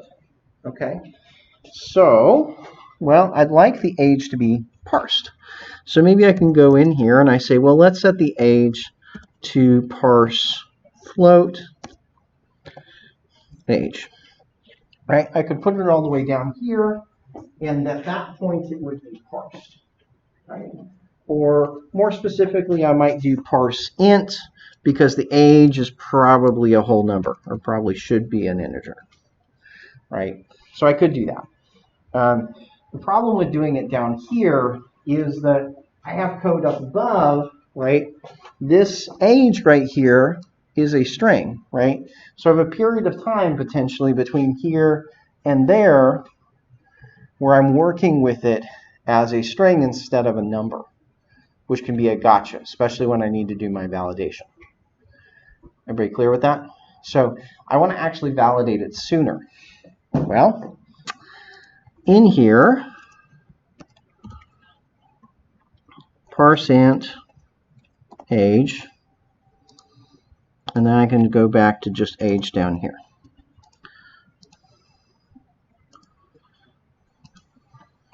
Now, you'll notice that it kind of complains, right?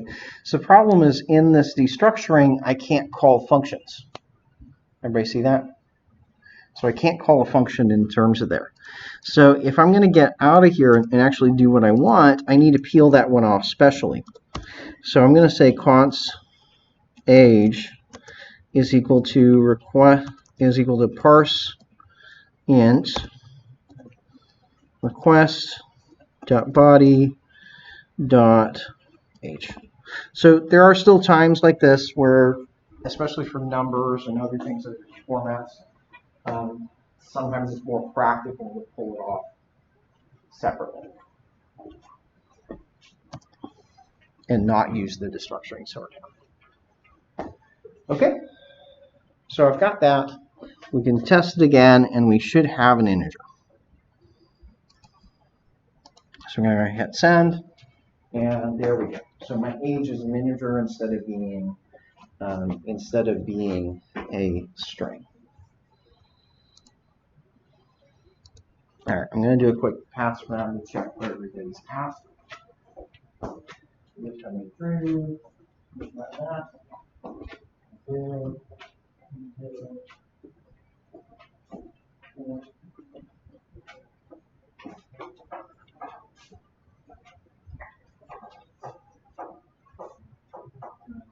Some body. It says cannot fit with that new picture of the round business. So go back to your code. The problem is your code is in place. So when you take on that code, you register it after the listen.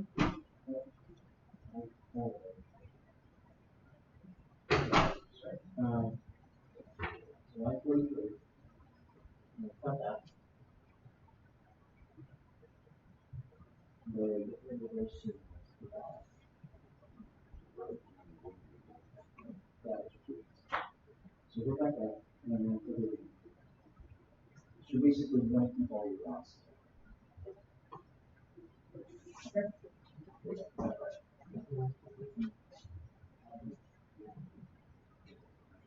Okay. It says you cannot create property status code. Okay. So go back to the code. It seems to be status, not status applied.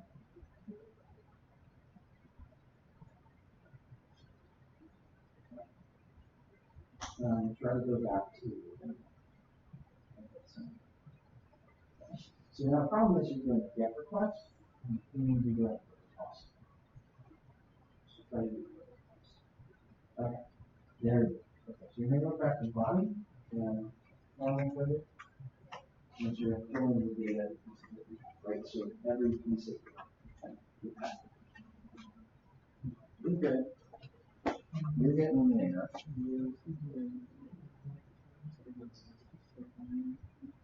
So Spencer Ray is not defined.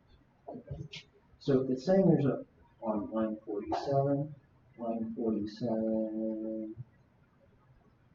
here. You really needed to define it. So yeah, you never define. So up here, say const Spencer Ray.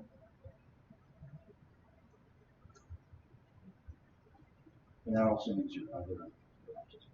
So equals, and it's going to need this initial starting point. So you're going to take that data.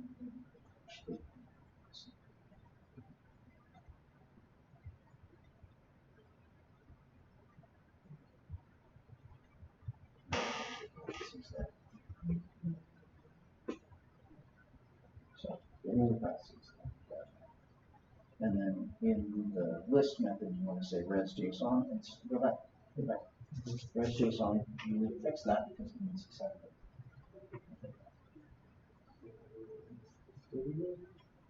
Nope. Nope.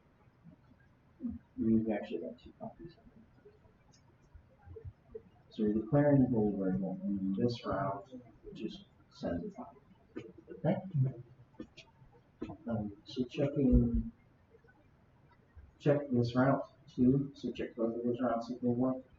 There's both of those work.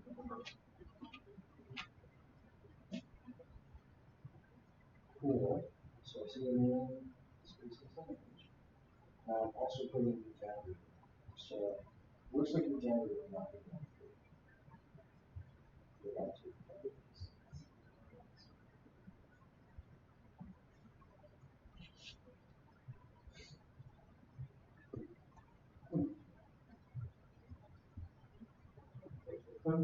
So we're back to just check what happened in some space. Okay. So we've got sort of the basics of this in place, right? If I call this, I'm going to add a new pet, right? And I'd like to check that it's actually there. Yep. Huh? Who made that error? Which error? Not good.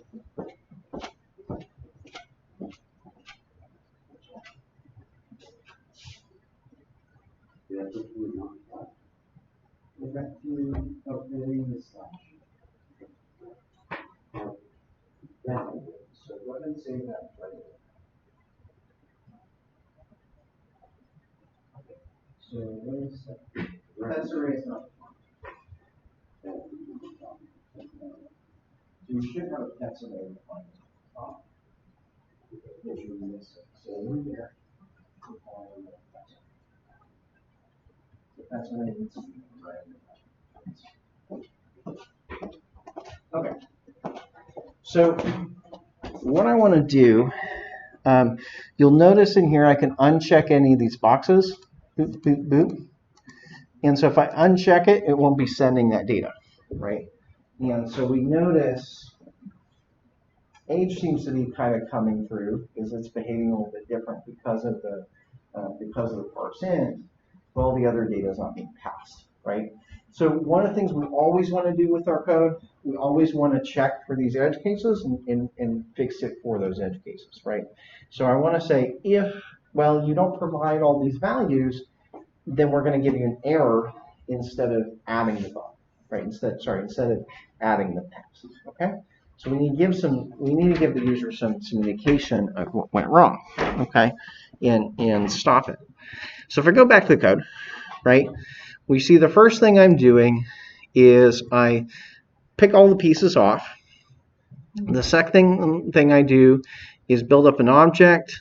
I then kind of add it to the array and send the JSON, right? So there are actually kind of two places that you can do the validation.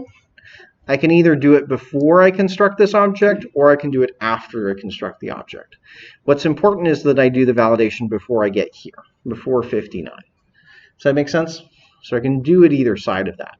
I can do it before after the pet is constructed or before the pet is constructed. You know, obviously, if I do it after, then I can use the pet in my validation criteria, but I can't use it. I can't use it if I do it after. So maybe let's take the approach and we'll do it afterwards. So we got a pet here.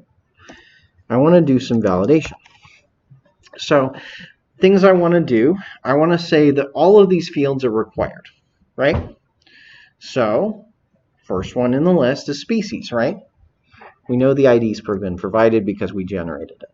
So I'm going to say, hey, if there's not a species, then we need to do something, right? So what do we want to do in this case, right? We want to tell the user that something's not right. Thoughts?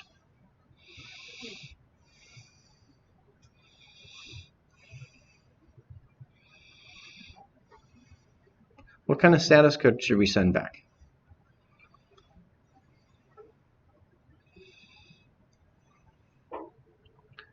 Talked about a few status codes yesterday. So we talked about 200 error code, we talked about the 400 code, the 404, and the 500, right? So remember, which of those codes do we need to pass? Which one would be most appropriate to this case? 400. Why 400? Yeah, it says there's a client error, right? 404 would say this doesn't exist, which like makes sense up here, right? This makes sense that it's a 404 because we're saying the pet doesn't exist. But in this case, we're saying you haven't provided a value. right? So I'm going to kind of do what we did above, and I'm going to say res.status 400 dot JSON, and I'm going to send back the error that the species is required.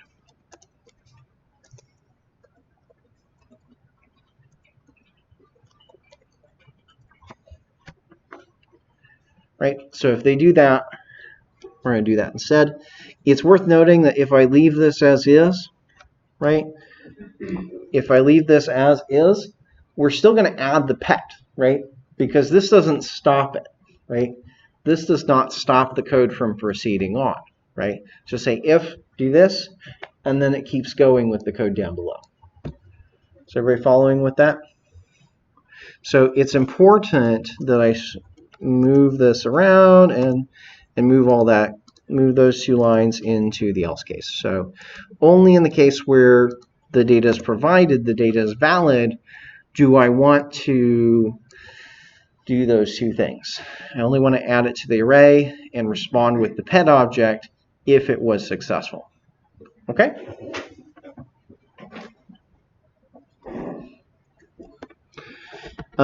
Otherwise, I also still need to check for the other values. So I'm going to go in here, and what I usually end up doing is just a series of else ifs. So else if, the next thing we need to check for is that they have provided a name. Name. And so if they haven't provided a name, well, then we can say name is required. And hopefully you can kind of see the pattern, right? So we check each of the fields one by one, see if it's there or not, and if not, we can return to the negative. Last thing I want to do, last two in here would be the age and the gender.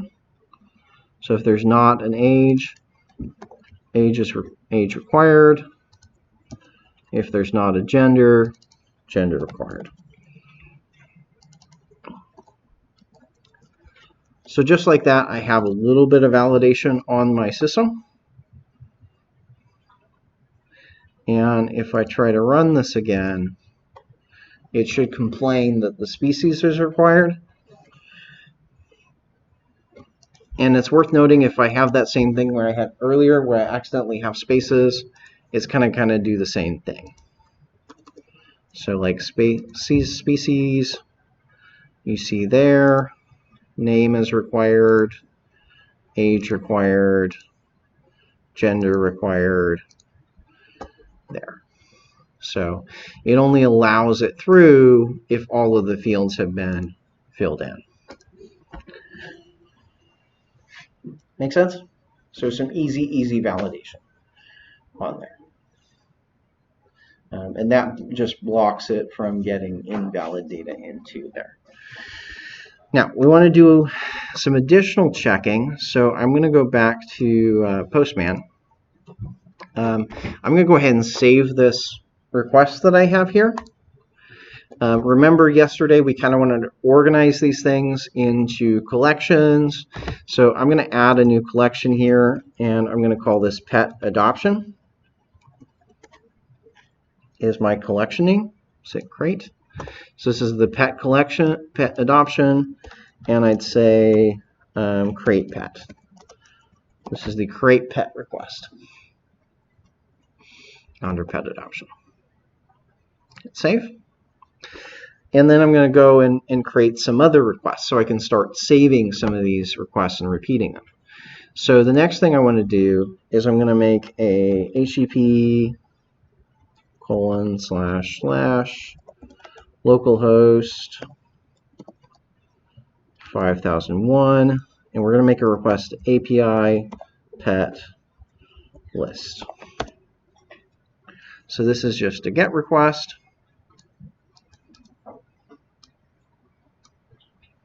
And there we can see, in fact, there is the pet that I added In fact, if I go back to my other tab and run this a few times, you're going to see that I get a few pets added into the array. Cool. So having kind of all these, multiple queries kind of set up and ready to go can really make this very easy, right? So I saved this one as crate pet. I would say this one as list pets. So say list pets. This is under pet adoption as well.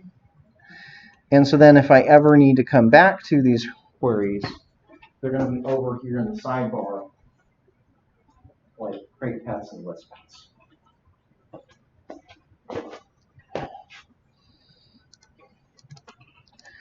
And I can even try in here to use that get pet, the individual one. So maybe I make a new request plus, and what was the ID of one of these pets? So there's that ID, pet, sound. There we go. That Yeah. won't work later on when you run this again because it'll create a new one. But it's an example, right? Yeah, it'll be another name. So get pet. But that way I've kind of got those saved, right? So, every time I kind of create a route, I usually end up saving a request into Postman, so I can easily go test that endpoint, right?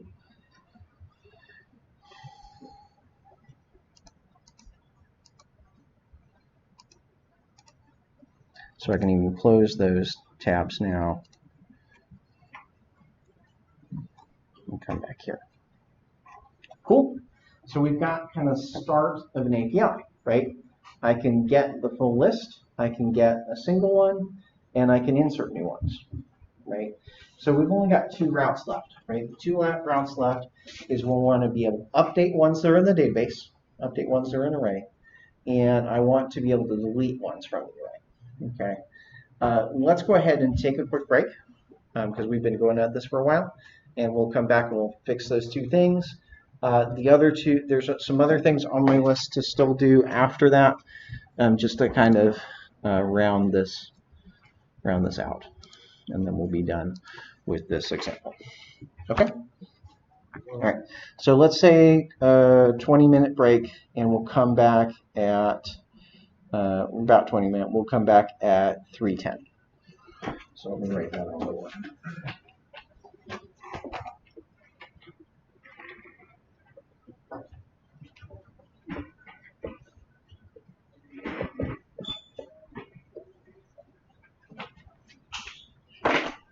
Yes. So this pet adoption code is inside of agent's collection code. That's fine. So that's cool. Yeah, that's all fine. No problem.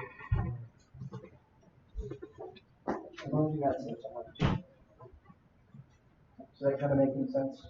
Yeah, I know. That was awesome.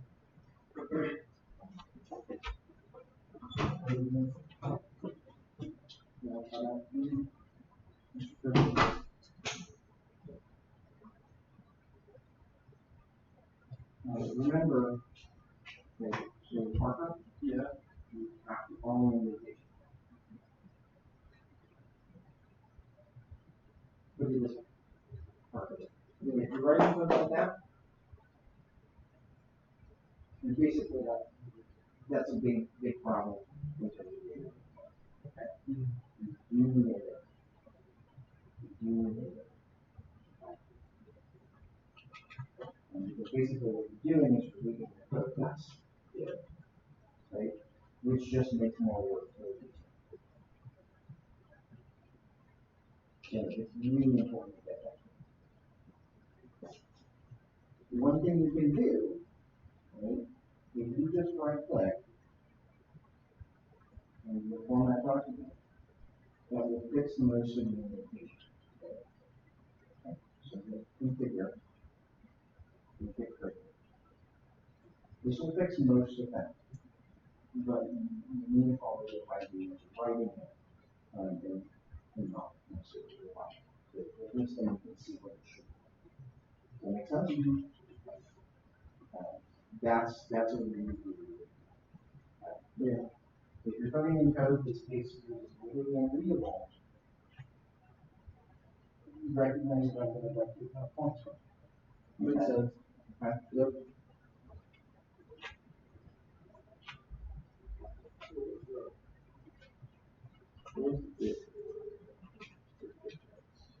Okay, if you look back at the code, you get a direction from the code. Because you have the code eventually. So if you just go up to the top of it, right? So you see the code that it goes, yeah. So that's the path. You're always going to go back to the code.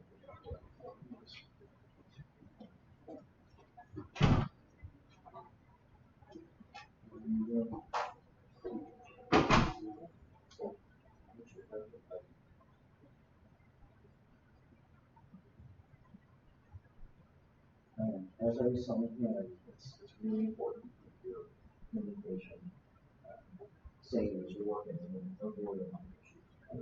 So for instance, if you go down, think about ritual, right? This stuff's all shifted down, but it's actually shouldn't. But it's not shifted in place. Right?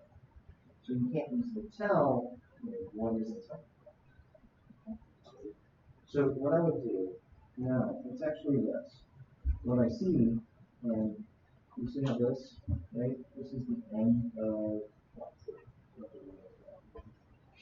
but is it the end of the route use and how do you know? I know it's not made, but I don't know, right? Because it's at the same level as I advanced. So that's like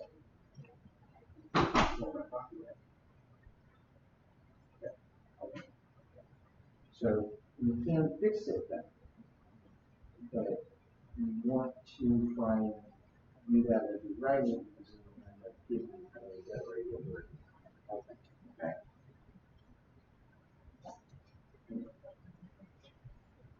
So there's just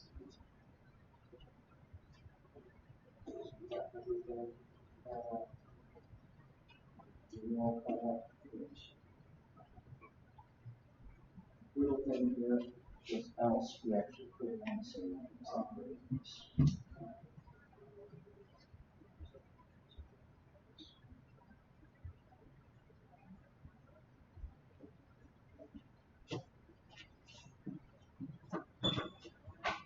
Okay.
Okay.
How's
everybody doing so far? This has been kind of like jiving, making sense, kind of figuring out where we're going with this. Kind of slowly working our way forward. If you've already looked at the lab, you should see that basically what we're doing is almost identical to what you're doing in the lab. So there's a lot of kind of carryover from what we're doing today to what you'll need to do on the lab. I did have a chance to kind of flesh out some more of the things this morning for the test as far as that's concerned. So yeah, the written test will be on Inside Ranken. There's 20 questions on it.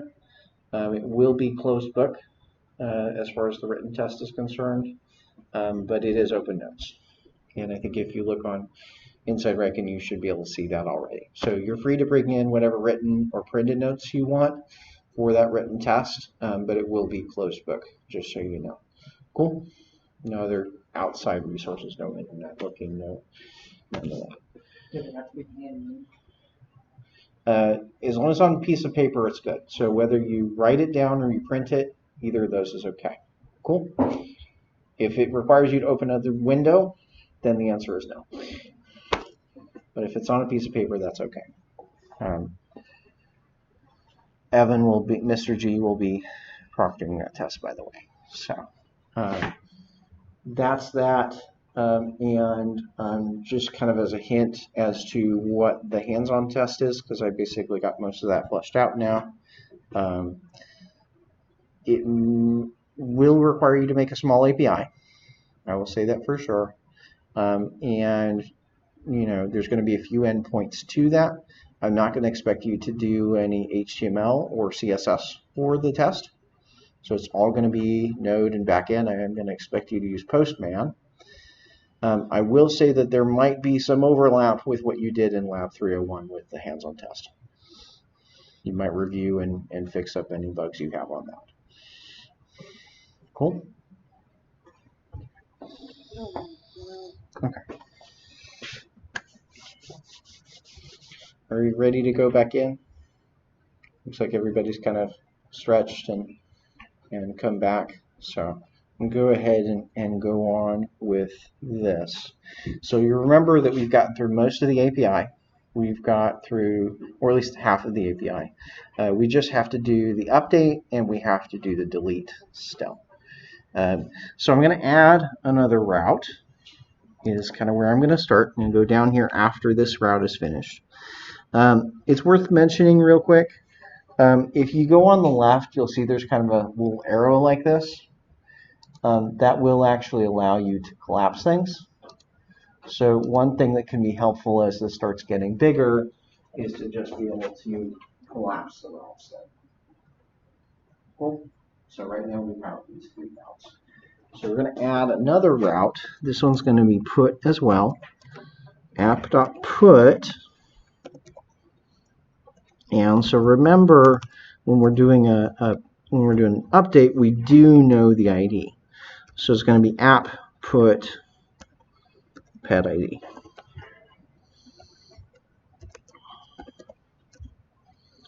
So request, response, next.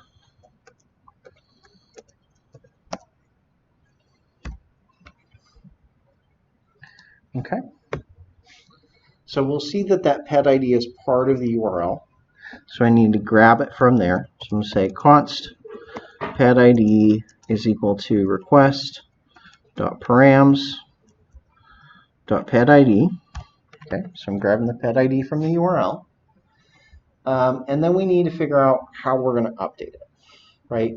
So just like when we talked about with putting up a new pet, I also need to allow the user to update fields, right?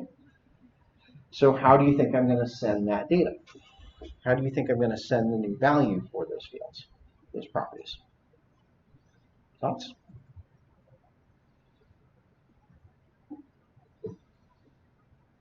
How might I send those values? How do we send them with this route? We send everything in JSON. In the what? In JSON, right? Sort of. How do we send it to the server?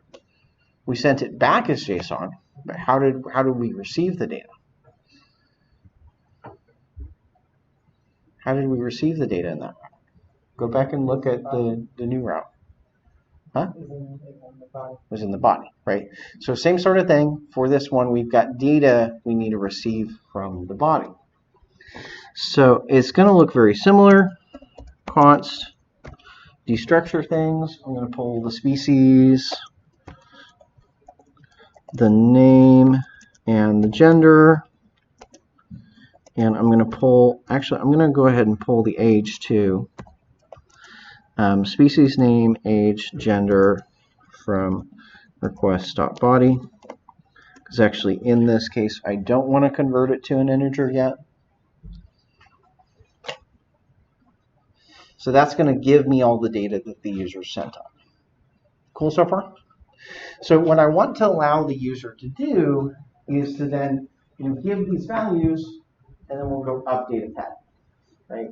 And so rather than creating a new pet object, right, which what we did previously, right, we created a new pet and then put it in the array, I want to update a pet that's already there, okay? So if I'm going to update a pet that's already there, I need to find it, right?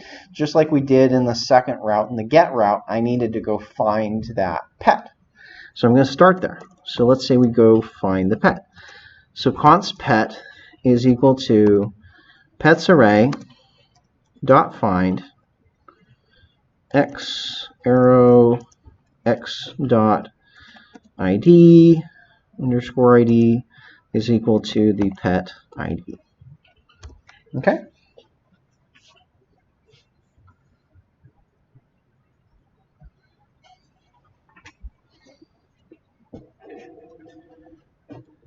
Okay. All good. So now I have a pet, or maybe I don't have a pet, right? Because just like with the previous one, they could provide the ID for a pet that doesn't exist, right? I've got to check if that pet exists. I can't assume that that pet exists, right? So we can test this real quick. I can say request.json and send back the pet, just so we can see what's going on so far. And go back in here. So I'm going to make a new request. HTTP. This is going to be a put API pet. And maybe if I go to pet 4 and hit send. Oh, not request.json, response.json. So that should be res.json, not request.json. So res.json send. Okay. So you'll see that we don't get a pet back, right? If we try to send for an ID that doesn't exist, we don't get anything. If I try to get pet 3, then I get Loki. Okay. Good so far? Right? So sometimes I'm going to find the pet and sometimes I'm not. And so I've got to check for that before I do anything else, right? Because if I go down here and I start saying, okay, well, let's just immediately say pet.name is equal to test, right? So let's just say we change this pet's name to test and proceed with that. If I try to get pet 3, okay, so pet 3 now becomes test. But if I try to get pet 4, do you see this big error, right? So something went wrong. It says type error, right? So if I'm looking at what happens here, right, this is going to fail, right, if pet is null. If pet is null, then I can't set the name property on null. Cool? So before I proceed with doing anything here, and you say if there is a pet, or if there's not a pet, then we need to tell the user something. So we're going to say res dot status. We're going to say, in this case, we're going to say status 404 because the pet isn't found. And so I'm immediately going to send back that. So here, error, pet not found.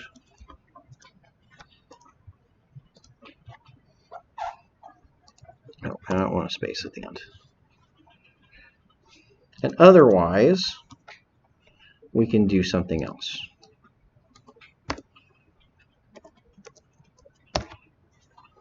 Otherwise, at the moment, I'm not doing anything.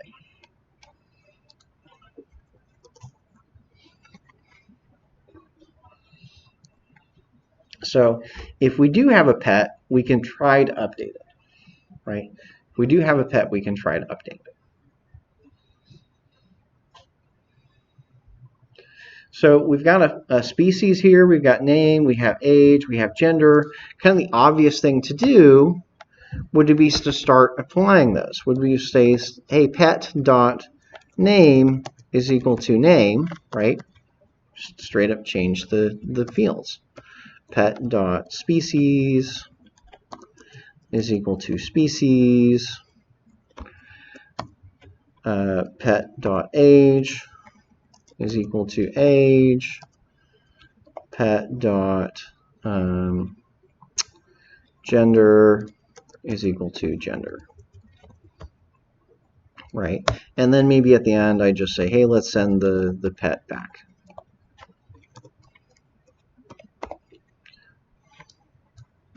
So that's kind of a good place to start, right? I can try that out and I can see if it works. If I try it without sending any data, right? So if I just try to go to pet 4 now, we'll see that it says pet not found. If I try to go to pet 3, we're going to see it's sort of, actually it looks like almost like it's hanging. There. So when I go to pet 3, it's kind of an issue, right? I actually basically removed all the data there because I didn't set a value, right? So even if I don't pass a value, it's still going ahead and changing that data, right? That's kind of a problem, right? So I do want to put some guards around that. But before I do that, I do want to kind of try it if I do put some data in there. So I'm going to go over to body. I'm going to do form URL encoded again. And I'm going to try to put those fields in. So let's say, hey, species is cat. My name is, somebody give me a good name for this cat.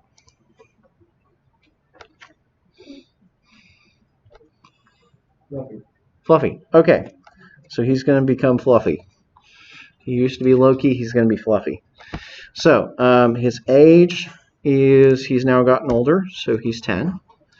And his gender, we're going to set it to female. Okay, so I can set all that data, and we can kind of see it pass through. Just to kind of check that that's working, I'm going to go back to my list method and run the list again, because we can see that that cat has changed, right? So if I do the push, do the update, and then look at the list has changed. So that kind of shows us that things are working. Cool? See, make one request and make another, and see the data has been saved. Any problems with this code as is? Is there a problem with the updated cat?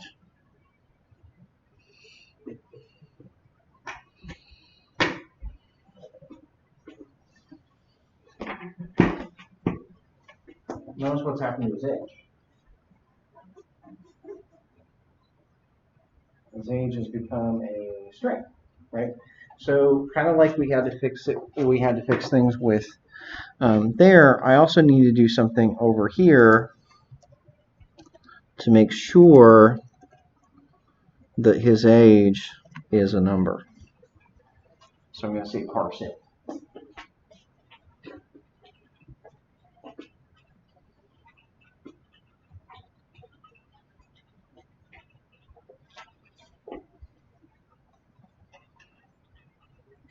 Does that make sense to everybody so far?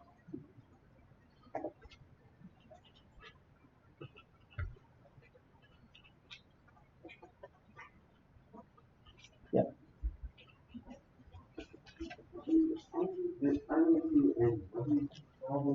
Uh-huh. Where new objects are being displayed over only that needs a call. You're missing some code, so let's go back.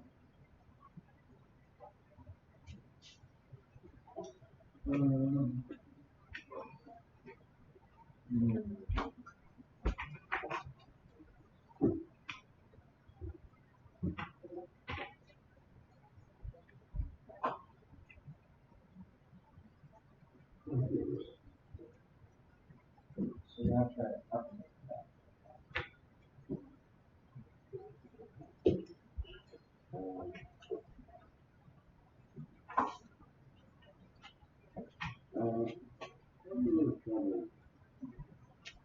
Making that happen.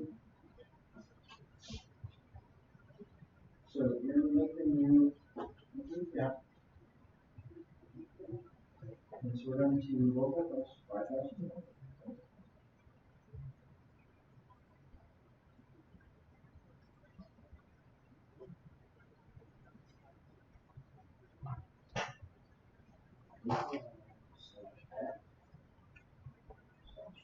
So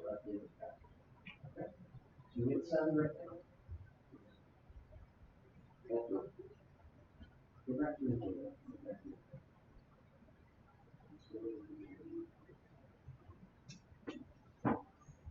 So you don't have any text in this. How do you swap that? You didn't have ID. That way you can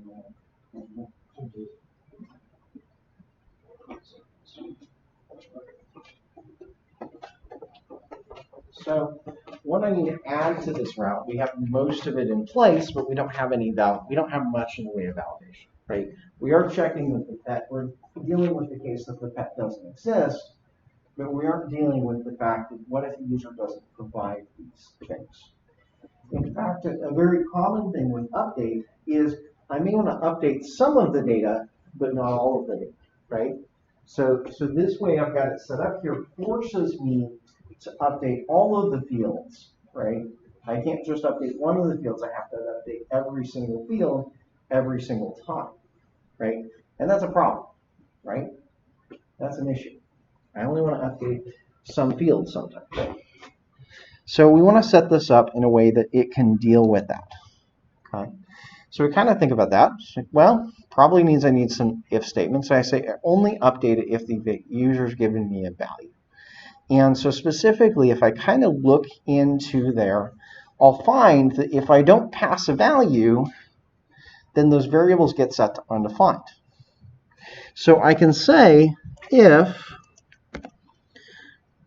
species does not equal undefined, then I've said that I want to set it to something. And at that point, I'll set the species, right? I only set it if it's not undefined. That still allows the user, for instance, if we want to set the species to null, I can still set it to null.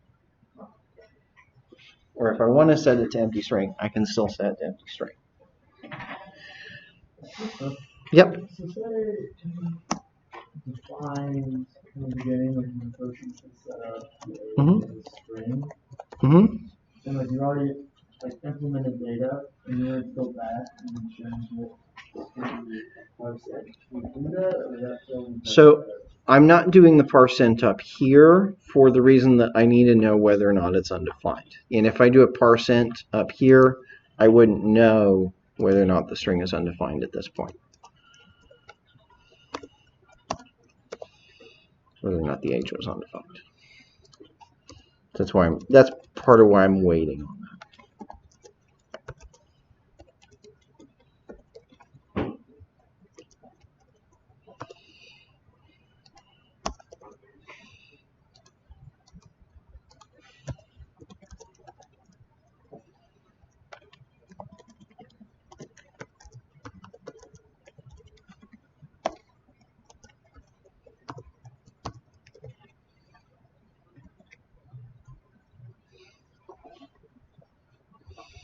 Cool. So what all that means, just wrapping all these if statements up, is that it means that I can quickly go back to here. I can uncheck all of this. If I don't check anything, you'll see it's still low-key. I can check the individual values I want to set. So I just want to set the age. Maybe I want to set the age and gender. I can set those things. And so I can pick and choose which fields I'm setting. Cool. Which makes for a lot more flexible of an API. Otherwise, what you commonly find yourself doing, if you don't allow that, is commonly you'll find yourself creating a route to set the species, and a route to set the name, and a route to set the age, and a route to set the gender, and that just becomes pretty inefficient very quickly. Cool? Questions? Any questions about that update route? Okay. Last one. Last ones are delete. So app.delete.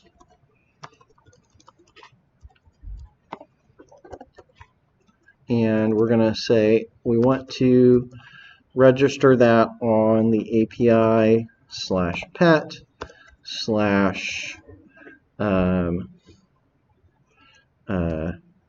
pet ID route. And then I want to tell it what to do.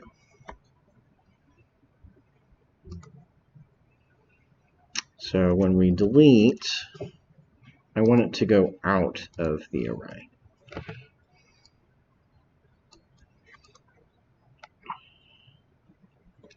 Now, this delete out has a little bit of a gotcha, right? In the sense that removing things from an array is kind of non-trivial in JavaScript, okay? Adding things to an array is easy. You do push. You'll notice in here, as far as my update route, I actually didn't have to go back to the array because I just got an object out of the array, and this is now holds a reference to that object, so I can just directly update that object. So I didn't actually have to then go further back and update the array. With the delete, okay, there's no easy method to just remove something from an array, it turns out, right? With the array, you have to use there are some methods there that we can use. Namely, there's two different ways to do this. We can use either the filter method, or we can do this using the splice method. Either one will work. Okay. There's also a way to, so it's either filter or splice. So first thing I need to do is get the pet ID again. So pet ID is request.params.pet ID. So you're kind of seeing we're repeating the same sort of pattern.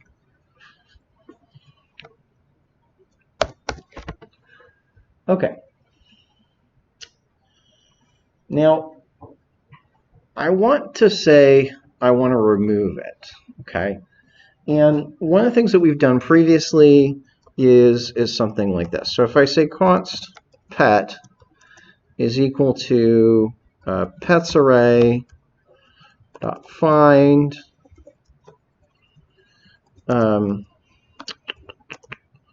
x dot underscore id is equal to pet id, right? So this will give me back the object, right? If there is one with that will give me back the object. It turns out this is basically not useful, right? Because it doesn't give us the thing we need, right? Namely, if I want to remove an element, I don't need the object, right? What I actually would prefer is to basically find the position where it is. Does that make sense? I'd rather want to know where it is in the array rather than the object itself, right? So find just gives you the object. In this case, it's something different that I need. So here I'm going to use find index, and so that's going to give me the index of the pet, right? So this gives me an index rather than an int rather than a pet object. Okay? But it's sort of the same syntax, right? Find index takes a predicate, right? Same site, kind of predicate. Everybody with me so far? So find index, remember, may or may not find something with this ID, right? If I'm looking for pet ID 4, well, I'm going to find out he doesn't exist. If I look for pet 3, he does exist. So with find, it returns either the object or it returns null. With find index, it either returns the index of the element or a negative number. Okay, returns a negative number. So if the return that we get from here is less than 0, we know that it wasn't found. Does that make sense? If it's less than 0, we know it wasn't found. So I've got to check for that. So I've got to say if index is less than 0, then I've got to turn around to the user and I've got to say, okay, well, we didn't find it, so res.status 404.json, and I will do the same thing where I'll come back with an error, and I'll say pet not found.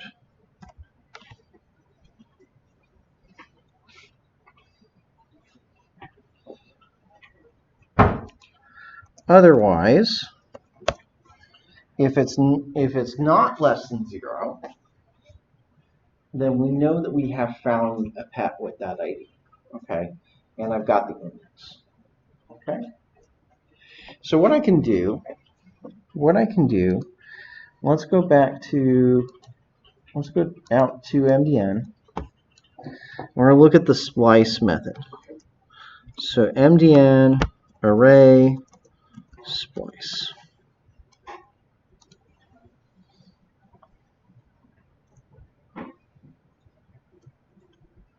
So the documentation here says that splice, the splice method, changes the content of an array by removing or replacing existing elements, and or adding new elements in place. So there's a lot of things that splice can actually do, right? It's not just a way to remove things. It can actually add things or replace things. It can do a lot of stuff. So that's part of what you have to understand, is that there's a lot more that this can do beyond just what we're wanting to do with it. Okay? So if we look at some of their examples, right? So they say, okay, here we've got an array of months. We say we splice, right? So there's 3 arguments here, 1, 0, and February. And let's see what that does. So they're saying 1, 0, and February. The end result of that is that somehow February ends up here, right? February previously wasn't in this array, but they're going to add it in. Everybody okay with that? So let's see what those parameters are, 1, 0, and February. So the first parameter is what's called the start index. We've got the delete count, and then we've got this item 1, 2, 3, etc. So the start index says at what point do we want to start changing it. So they're changing it at index 1. This is optional, as you can see, and it says how many elements do we want to remove, right? So with splice, they're starting out by saying, okay, let's go to index 1, right? So this would be index 0. So index 1 would be where March currently is. And we're saying we're not going to delete anything, so 0, but we're going to add in February. Cool so far? So it's kind of how they're inserting something. If I try to do that with a little bit of a change, we can see their other example. So index 4, that would be 0, actually would be 0, 1, 2, 3, 4. So that's where June is now. Remember, because February got inserted. So that's June. We say we delete 1, right? So we delete 1, which would be June, and we add May. So we go to index 4, delete June, add May, so May ends up here, right? So if we kind of play around with this a little bit, if I just wanted to delete a month, I just need to pass 2 arguments. I need to say where in the array do I want it to be deleted, and how many do I want to delete. So specifically 1. So like if I say 0, 1, that would delete the first month. So I run this, and you're going to see January's gone. I can try it with, 1. Maybe try this 2, 1. And we can see March disappears. So if I call splice with the index of the thing I want to remove as the first argument, and then 1, that thing will be removed. So that's what I'm going to do. So I'm going to go back here.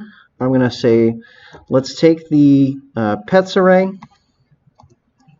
We're going to splice it. We're going to take the index as the first argument and 1 as the second argument.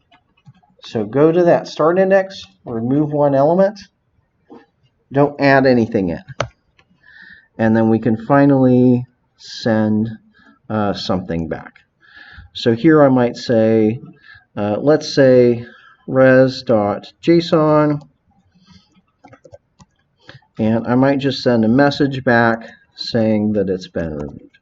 So message pet deleted.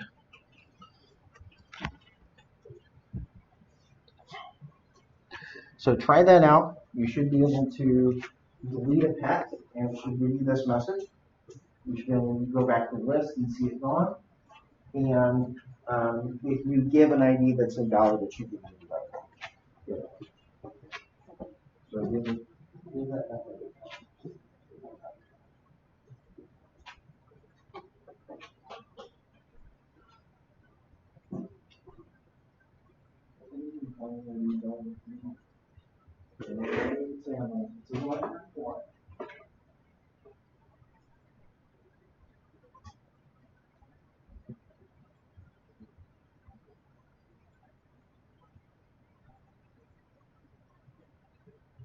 It's not bad.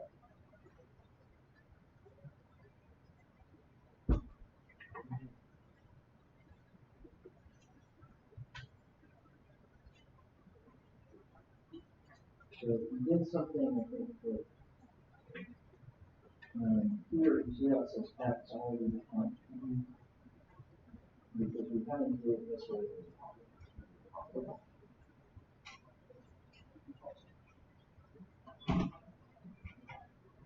Because this is defining that.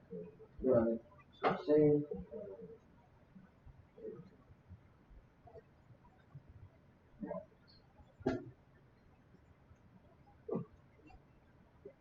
so try that.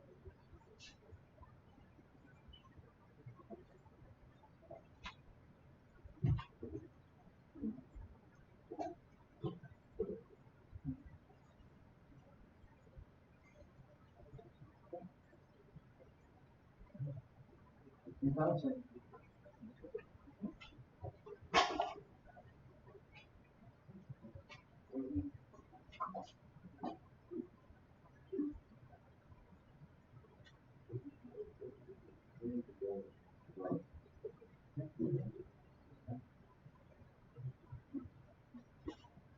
We need some data.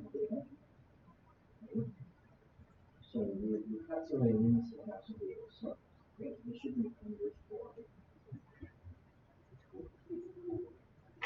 So you should have, you see the name is coming through. Right? So go back to page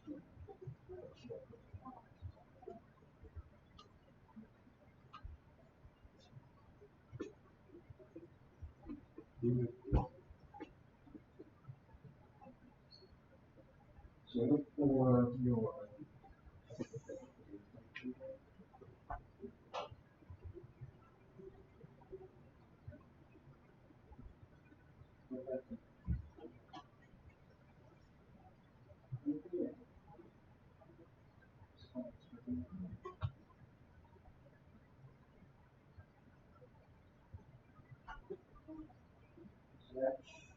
we listen to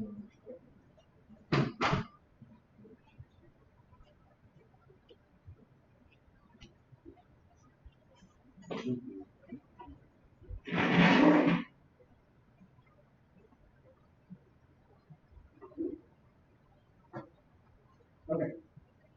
So now we're going to go to sorry, so just keep the track.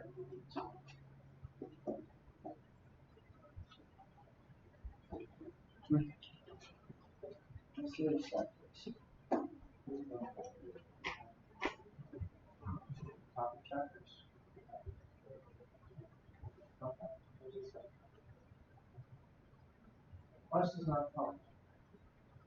So once you have to find 46, right there.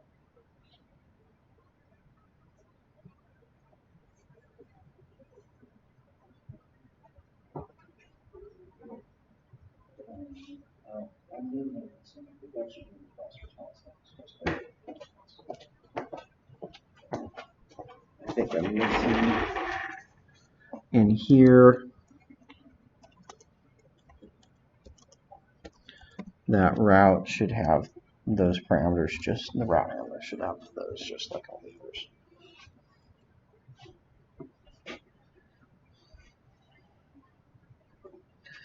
Okay.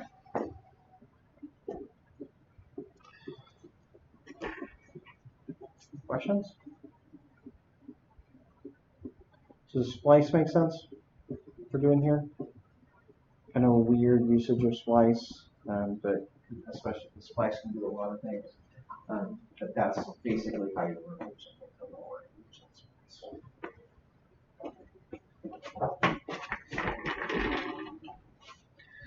All right. So on my list of things to kind of go over a little bit here, one of the things that we'll need to do for the issue tracker project, right, is you want to track every time something happens, you want to track when it happened, right? And so right now I haven't tracked any timestamps with my data, right? I don't know when the data was created. I don't know when it was updated. Everybody with me there? So I'd like to have that data. So I want to do a few things. I'm going to go up to my sample data first. And I'm going to add in a created date field, or created date. And we're going to just start these ones as now. So created date is new date for all three of these.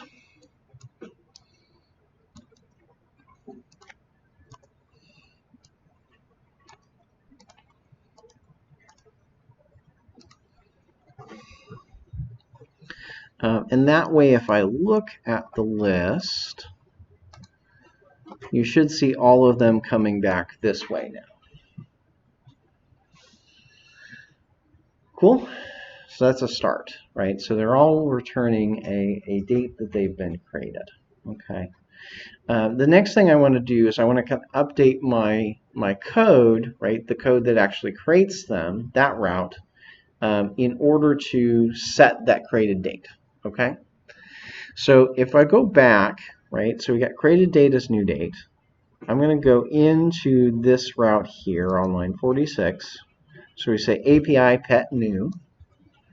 And I'm going to go in here and I'm going to say created date is a new date.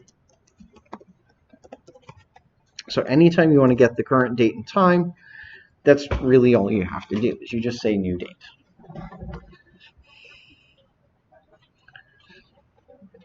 So create a new date, get a new date, and that's good. So we can check the route for creating records, creating pets. And so I can try to create a pet, and we'll see that that created pet now has a timestamp on it. So 2021, 9/21 at 20:45. I can run that again, and it's going to show me that time. Okay? So that's kind of an easy fix, right? I can add that in there. I also commonly, when I update a record, I also want to update when it was updated, right? So I might go into my update record, right? And I want to set the last updated field. But I've got a problem. So one of my problems is that with this structure, it's possible that I might not be updating any fields, right? So are you tracking with me there? It's possible that I haven't specified any of those values. So I might, if I was being robust, I might need to check, right? Oftentimes we may find ourselves saying, well, only do this if you've set any of those values. I'm going to go kind of take the easy route for the moment and just say, hey, regardless of whether or not we've set some values, I'm just going to go ahead and say pet.lastUpdated is new date. Yep, it'll make it. So I can test that. So if I say last updated there, I should be able to go back to here. And so I want to say, let's just see what happens. I've got these pets. None of them have a last updated right now. If I try to set the age is updated. And I also have a last updated field now. In fact, if I go back to list pets, you can see that that's changed. Right? So adding that in is pretty easy, right? You can add fields later. They don't necessarily have to be there from the get-go. Cool. Questions? If I wanted to say last updated initially, I could do just like I did with the others and say when I create the pet, I could also set last updated there. Or you can just wait until you need it.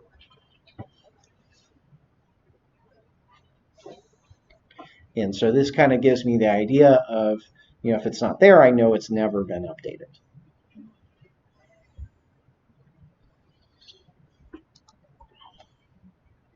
Does that kind of make sense in terms of tracking the times that things occur? That's really helpful.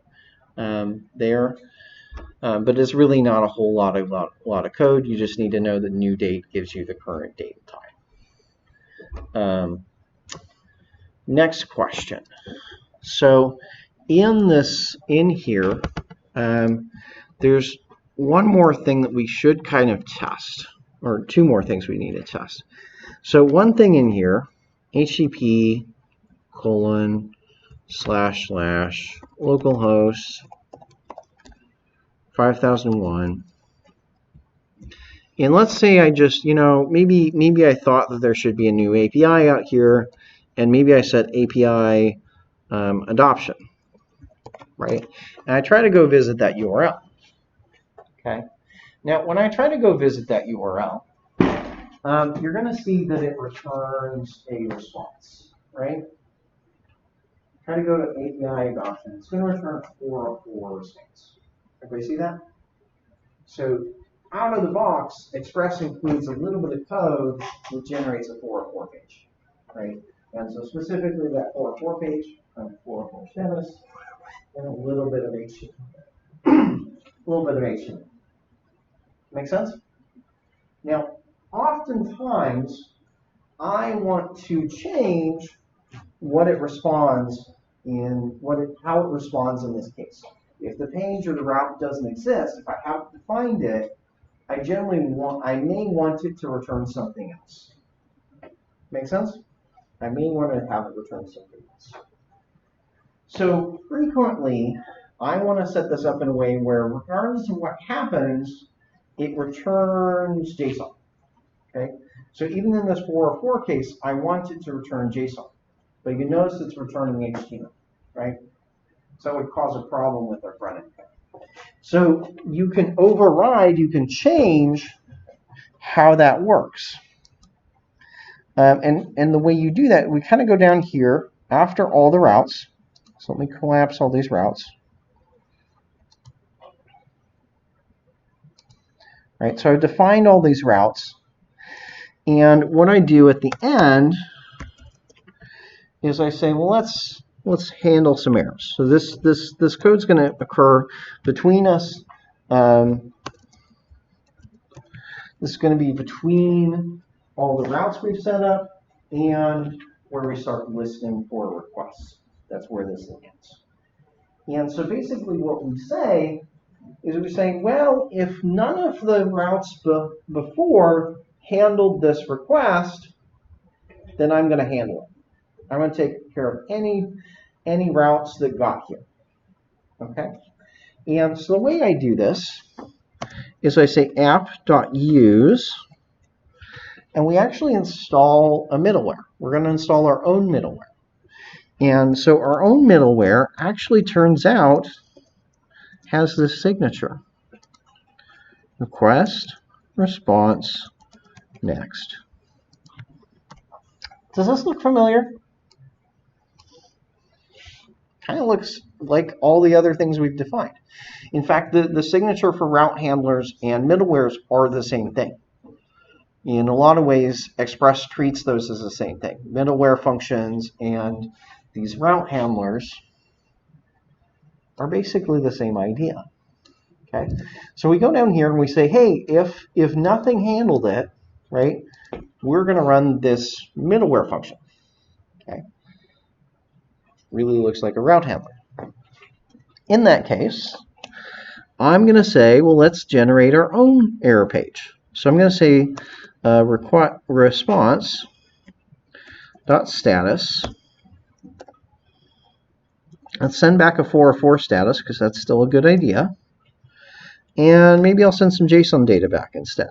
So here I might say error page not found.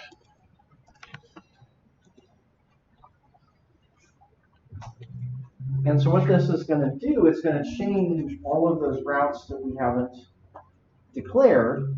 If you go to any route that doesn't exist, you're going to get this response instead. Instead of getting an HTML page, you're going to get that response instead. So I can go out to Here, I'm looking for pet adoption, and now I've got a 404 error page number, which is hugely helpful. Cool. Yeah.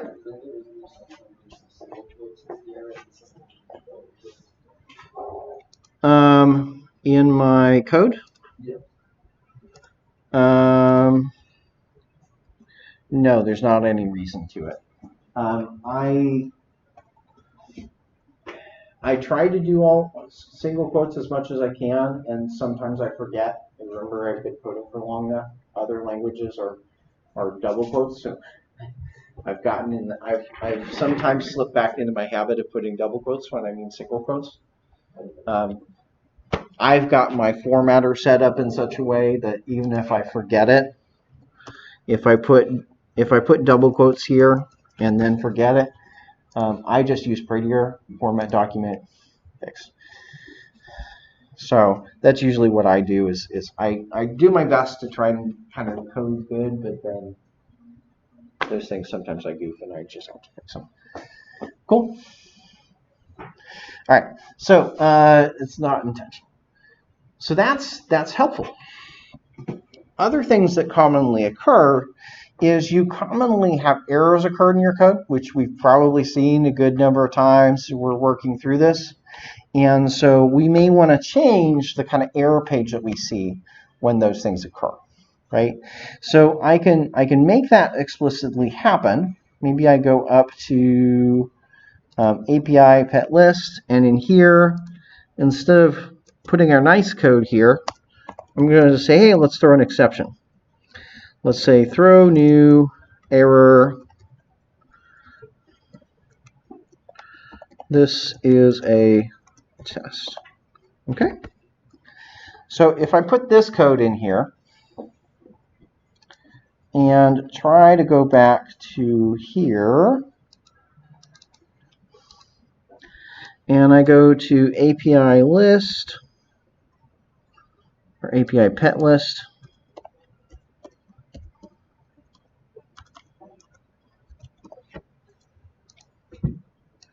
we're going to see that generates this error page, right?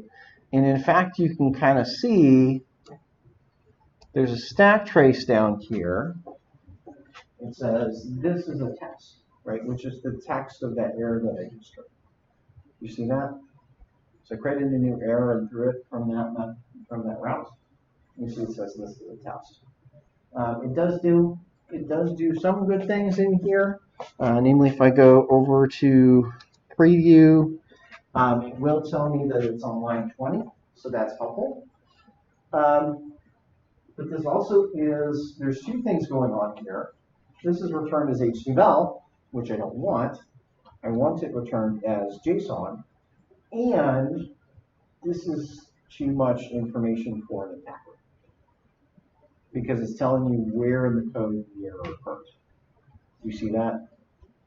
It's telling anybody who wants to do something malicious with your website, this is telling them too much information. So I would prefer to override what this does.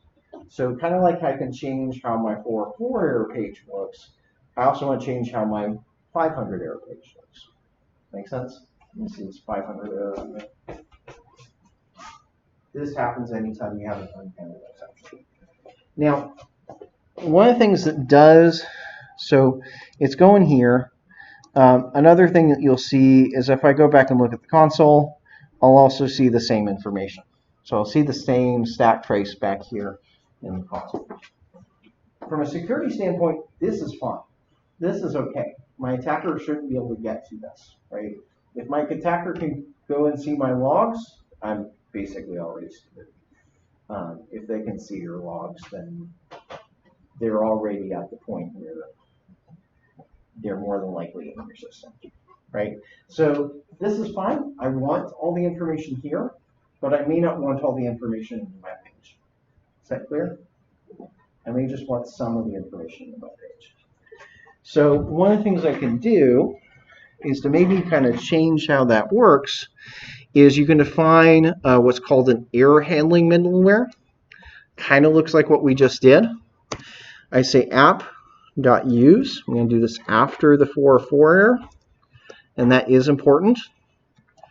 Request, response, next.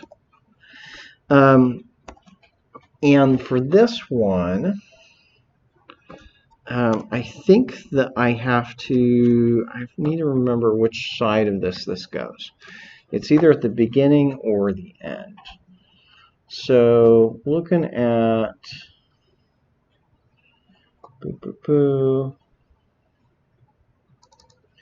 express. So if I look in here for express error,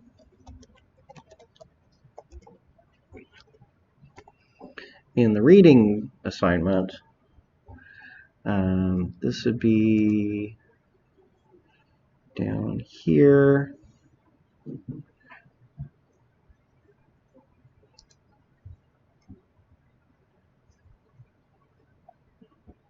Writing error handlers, there it is. Okay, so down, what page is this? This page is, where's my page number? View, print layout. Okay, so page 32 of the reading, it talks about writing error handlers. So this is kind of where we're looking at. So we've got this signature, and you'll notice that it's got 4 parameters: error, request, response, and next. Specifically, this error handler has to have those 4 parameters. If it doesn't have all 4, it doesn't get used. Okay, it needs to have exactly those 4 parameters. And so, yeah, it is the error that occurs first. So in terms of here, I might say, A, if there is an error, this gives me the error object. So I could do something like kind of what I did above. So I can say res.status, let's say status 500, and JSON, and I may just send back the message. So I might say error.message. So there's a little bit of information, but maybe not all of the information, right? If I wanted to be more generic, I could just say something went wrong. But oftentimes I'll kind of boil it down to a little bit less that way. So save this. If I go back to Postman, we try that now. You're going to see that this is a little bit more like, hey, 500, this is a test. Cool. So oftentimes, as we're building up these applications, you'll see these 2 sort of error handlers down at the bottom to handle 404 pages as well as to handle 500 pages. Okay, and that helps you customize how those look. Those usually end up being a little bit more sophisticated than what I've written here, and we'll get to that later. But that's kind of a simple version of that. Cool. So those are 2 really important kind of middlewares to understand. Those are both used for error handling purposes. So this one deals with your 404 pages, and this one deals with your 500 pages. And the big difference there is this one has error as the first parameter. This one does not. But they're both with app use. What else? So we put those in place. Oh, I need to pull my code out. I need to fix this. That's what it was. So going back to the route that I fixed, that I broke, I need to put that one back to what it was. So that one just returns the meta array. Cool. Okay. So one of the things that you should realize looking at this code is that there is an awful lot of code in my server.js, right? So we started today with the server.js, like we started this from scratch. There wasn't anything in there. But now there's already 120 lines in this one file. Do you see that? And still not necessarily a big deal. 120 is really not that big. But this tends to grow as you have more and more code, as your application gets bigger and bigger, right? So we would like to be able to break this out in such a way that it's not all in one file. So everybody in agreement that that would be a good thing? Like I'd like to break this out into multiple files rather than having it all in one place. Okay, so let's talk about how we do that. So in Node, remember we're dealing with common JS modules. I can create extra separate modules, right, if I want to create other code. So what I'm going to start doing is I'm going to create some folders as well as a file that's going to be a separate module. So I'm going to say in here, I'm going to right click, I'm going to say new file. And what I'm going to do is I'm going to type something here a little bit interesting. So I'm going to say routes / API / pet.js. Okay. The slash is in there actually tell it to create separate folders. So it's actually going to create the routes folder as well as the API folder doing this. So routes / API / pet.js. As soon as I hit enter, there we go. So it's insert of routes, API, pet.js. It's not showing the separation between those two folders because that routes folder only has one API folder in it. Okay? So you can do that quickly to get down to creating a set of folders and files. So in terms of pet, okay, this is going to be a separate module. Okay, and so a few things to understand in terms of writing separate modules. You can import, you can require things just like you can in any other module. And then what you're allowed to do is you're allowed to export things, right? So in terms of requiring things, I can just go like I did previously. I'm going to create some of these debug channels. So I might say const debug, require, and I'm going to require the debug module. I'm going to create this channel with a name. And so remember, I start these channels with app, right? And then typically what I do is I use the folder structure as kind of a guide for the rest of it to kind of point me to where the file is.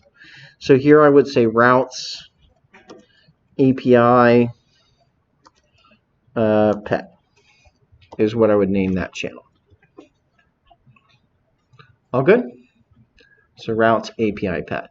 If I wanted to then also have that error channel, I could say debug error is equal to require debug again, and that channel would be app.app:error. So I'm often going to redefine these debug channels for every file. And so one of the things I want there is I do want the debug channel to be different for every file that I'm working with, so that if something happens or if I'm trying to debug and I'm trying to trace through something, I know which file that it was logged from. Does that make sense? This lets me know where it got logged from, what kind of area or what part of the software it got logged from. Okay, so we've got that. Next thing I want to do is kind of see how we export things. So in Node, there is a module global variable, right? Basically, that's scoped to this module. This refers to the module object that we're in. So in here, this actually refers to the pet module, right? Over in the server.js file, module would have referred to server.js, right? But here it refers to pet.js. On module, there's an exports property, and we can set that to say what we want to export. So, for instance, if I wanted to export an object with a few methods, I could do it like so. I could say, well, maybe we want to export just as a test. Maybe we export a add function, add this would be xy arrow x plus y, right? Be a comma because I'm creating an object. Semicolons down here. So I can export like an add function. I could export a subtract function.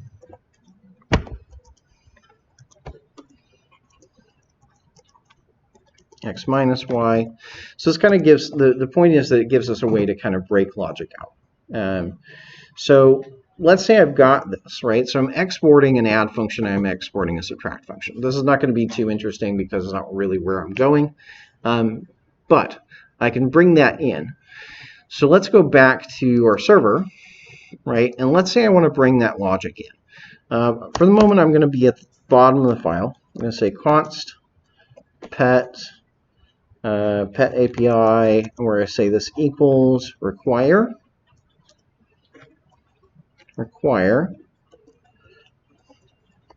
Okay. Now, when you're importing your own packages, when you're bringing in your own modules, the syntax is slightly different. So if we're bringing in a module that's either built in or part or from NPM, we just use the name of the package. If you're using a module that's part of your project, you have to specify where does that come from. And so we have to start that with /. Dot representing the current directory, and then slash specifying where we want it to be. So anytime it's a local, it's a package that's part of your project, it's going to start with basically // or //. So // we're going to say the current directory. We need to go into routes. We need to go into API, and then we're going to go to pet. Yeah, and we can leave off the JS extension. So it's routes, API, pet. And then if I were to do in here, maybe I were to log some uses of that. So pet API, we can now access those add and subtract methods. So I could say pet add for 2, and I could also debug pet sub for 2.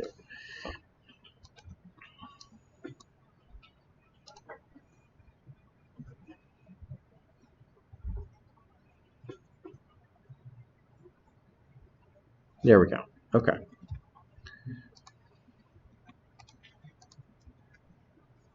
So you can see the 6 and 2 being logged there.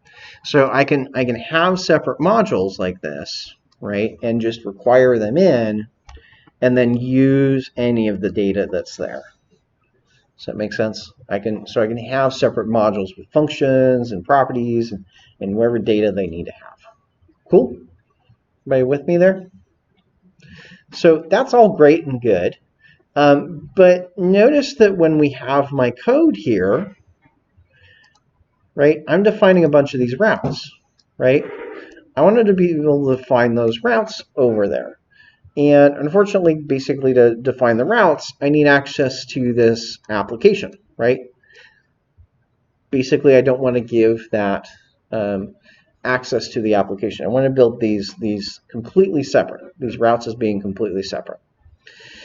So what I want to do is I want to be able to kind of define the routes and all the logic there over in this other module.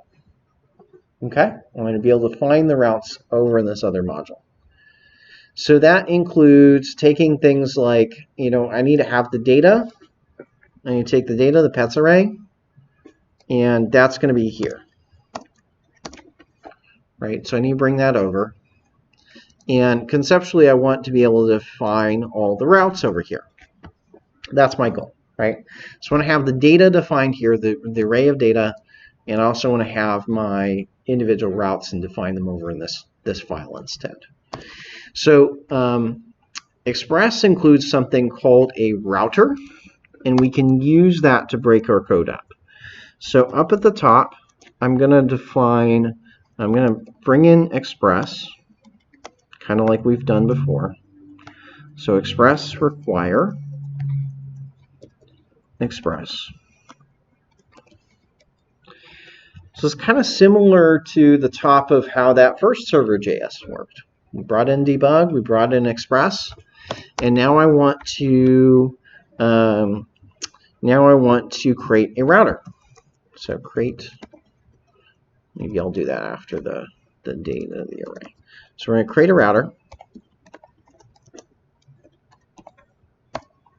And so the way I create a router, const router is equal to express dot router. You notice that's an uppercase R. That creates a brand new router. And a router is kind of like a mini application. It's like a little mini app. A little mini app that we can plug into our larger application. Okay? So rather than registering these on the application, we register these routes on the router. And so router basically has the same API. Get, put, post, delete, etc. So we can do that. And at the end of the file, so we're going to do that, create the router, define the routes. And at the end of the file, we are going to export the router. So at the end of here, we're going to say module.exports equals router. So rather than exporting like that API of functions, we're exporting a router object.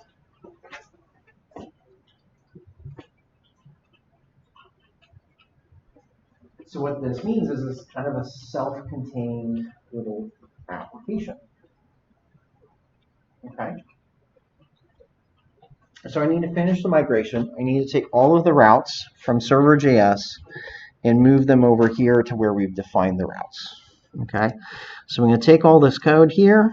Boop, boop, boop, boop, boop. Copy that. Paste it over here. And start collapsing things.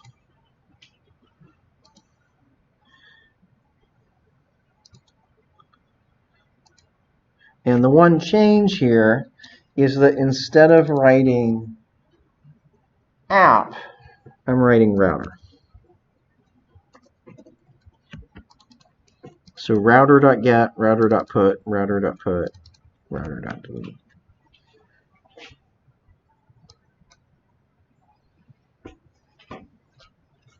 So create a router, define the routes, export the router.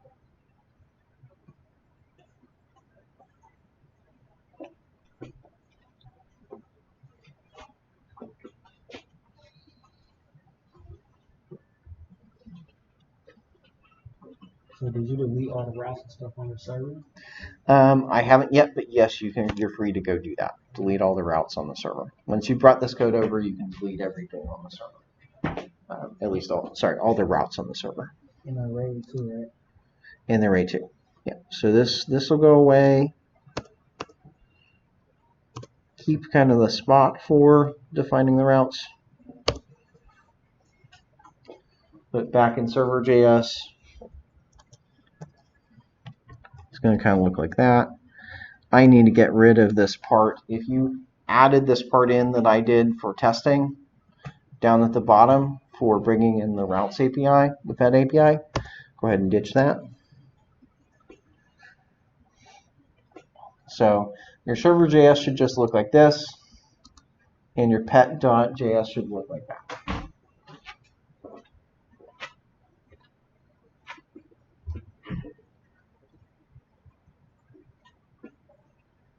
Is it making sense so far? It's basically almost the same thing.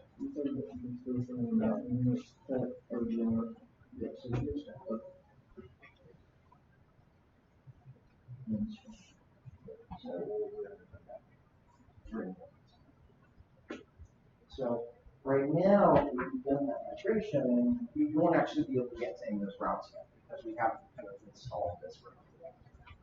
It's created it, we'll find it.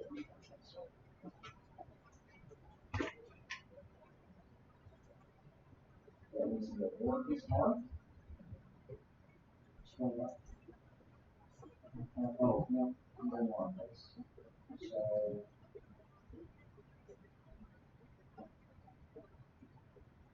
that could have been so you've already so these are the content.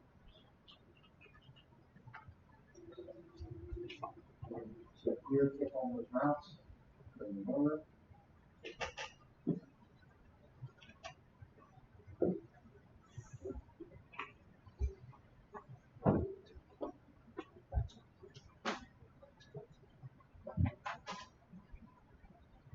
really get technology scared.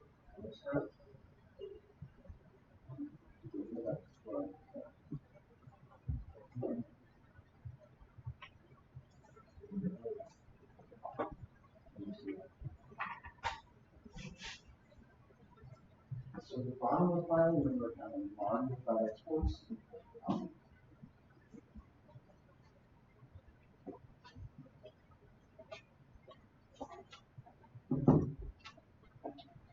So this is kind of what I call a route module, or a router module. Okay. Can you show your server.js file, please? Yes, I can. So where I used to have all these routes, I've just got ... Right? There's nothing there right now. Is that all you've done? That's all I've done.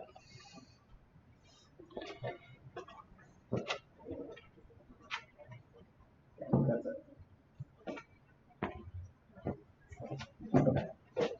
So the last thing to do is, once you've gotten all that stuff over in this module, we need to then use that module over here. And so it turns out that this router object that we've got here basically is a middleware function. Actually is a middleware function. So when I install it, I'm going to install it just like I would a middleware function using app.use. So I'm going to say app.use,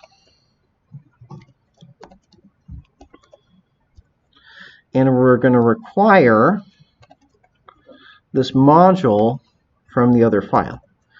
So ./routes/API/pet.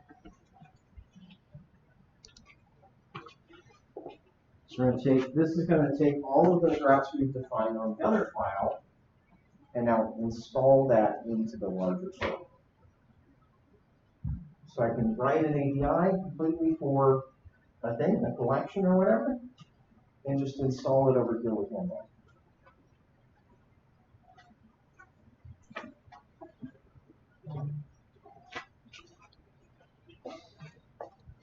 All good? Kind of making sense? So there's a little bit of refactoring to make this happen, but it's a really, really helpful.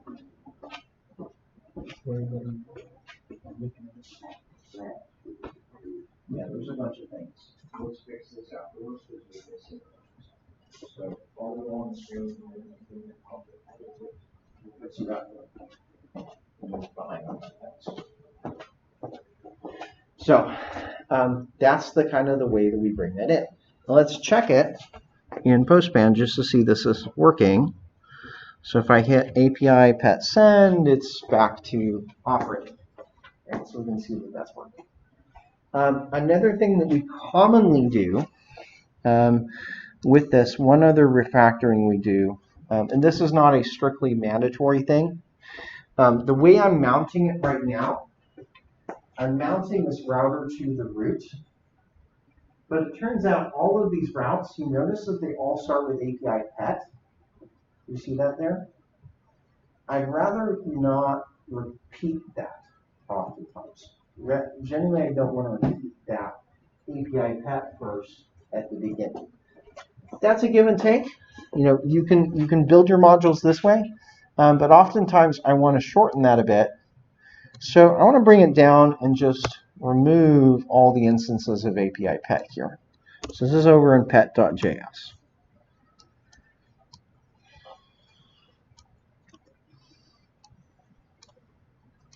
So it's kind of looking like I'm defining these on the root. Okay? Which at the moment they are.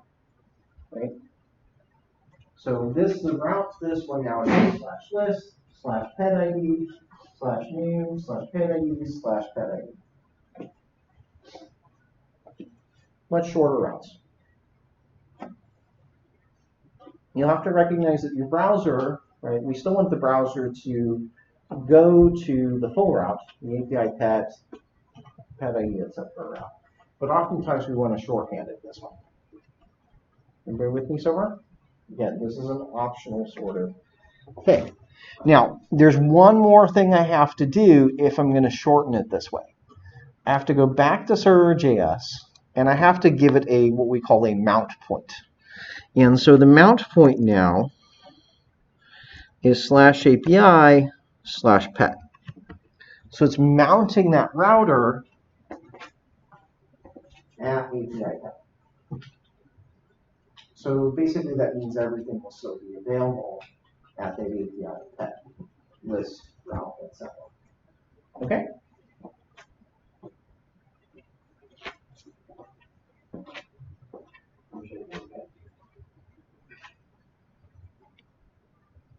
I'm not sure. I've missed a lot. I'm having a problem.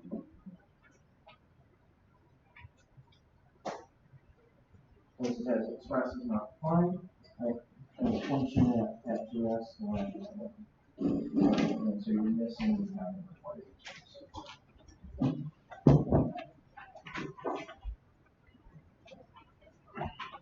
So that's kind of the end of that example. And I will say this again, I kind of said at the beginning, this is basically almost identical. So you can kind of understand what we did today. You should be pretty well set to get to that. So you're gonna be posting this code? Yes. Yeah, I'm going to put this up on So it'll be on GitHub? I'll put it up on GitHub. I'll send it. Okay.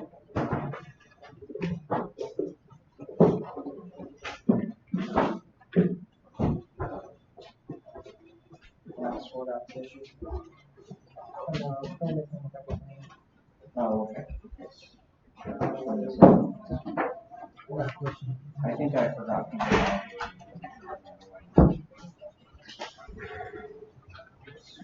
I'll take it off the video.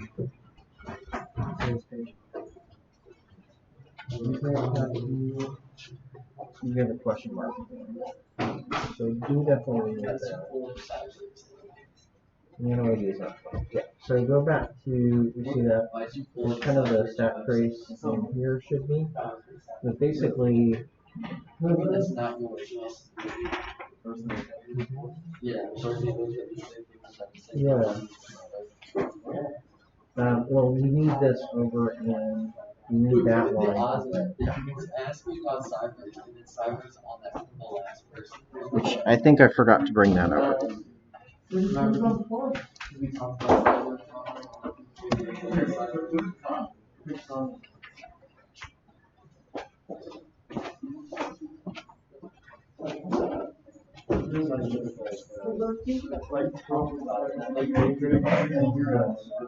That's you said you asked about Cybers. What Cybers?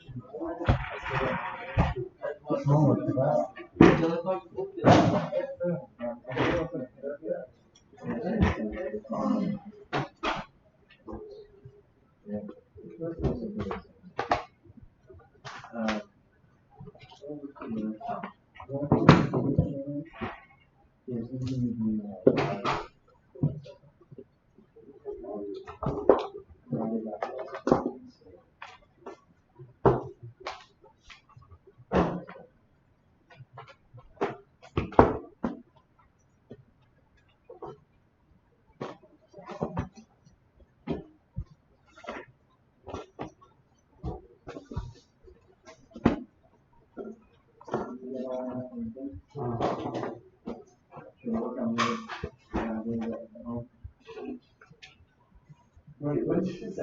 You weren't on the lab at home? Oh, yeah, I know the one on one. Okay, so that helps. It looks like it didn't crash. So let's see if we can get to the list round.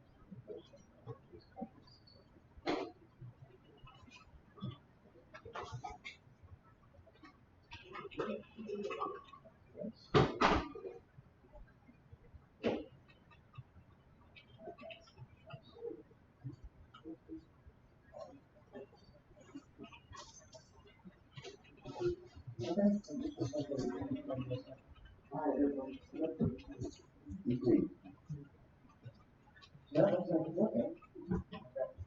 Let's see, so you want to save this. Let's see if we can.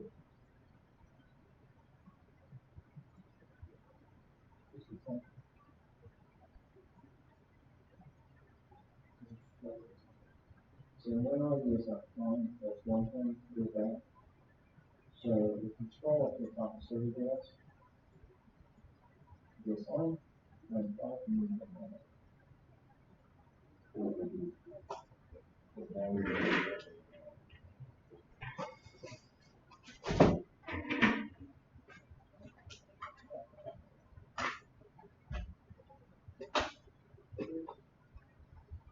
Going back to server desk, you should see that in the records. Cool.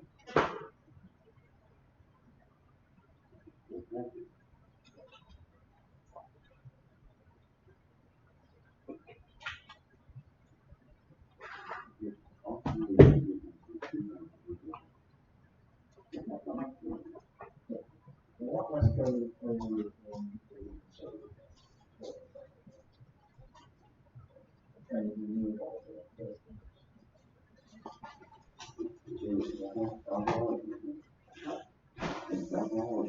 Yep, just leave the others all those.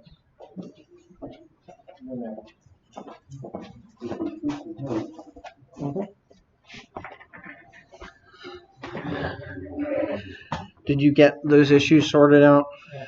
Good. Okay. And I do debug error.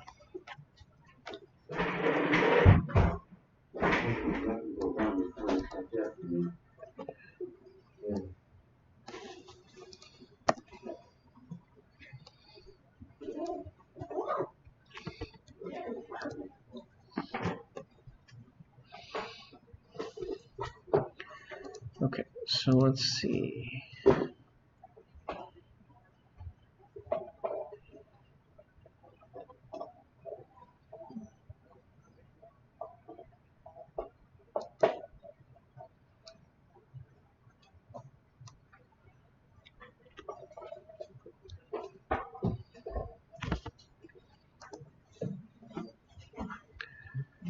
Okay, I'm going to save that. I need to push it up.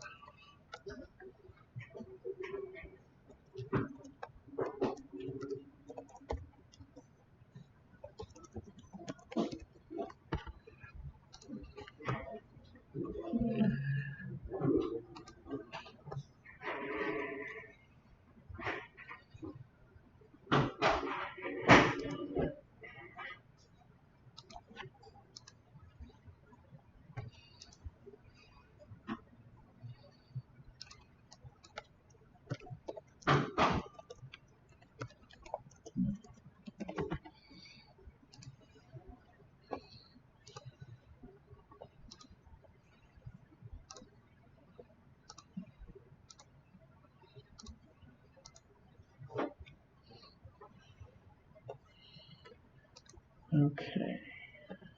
All right. Here. Push that. Push this up. I'm going to go out to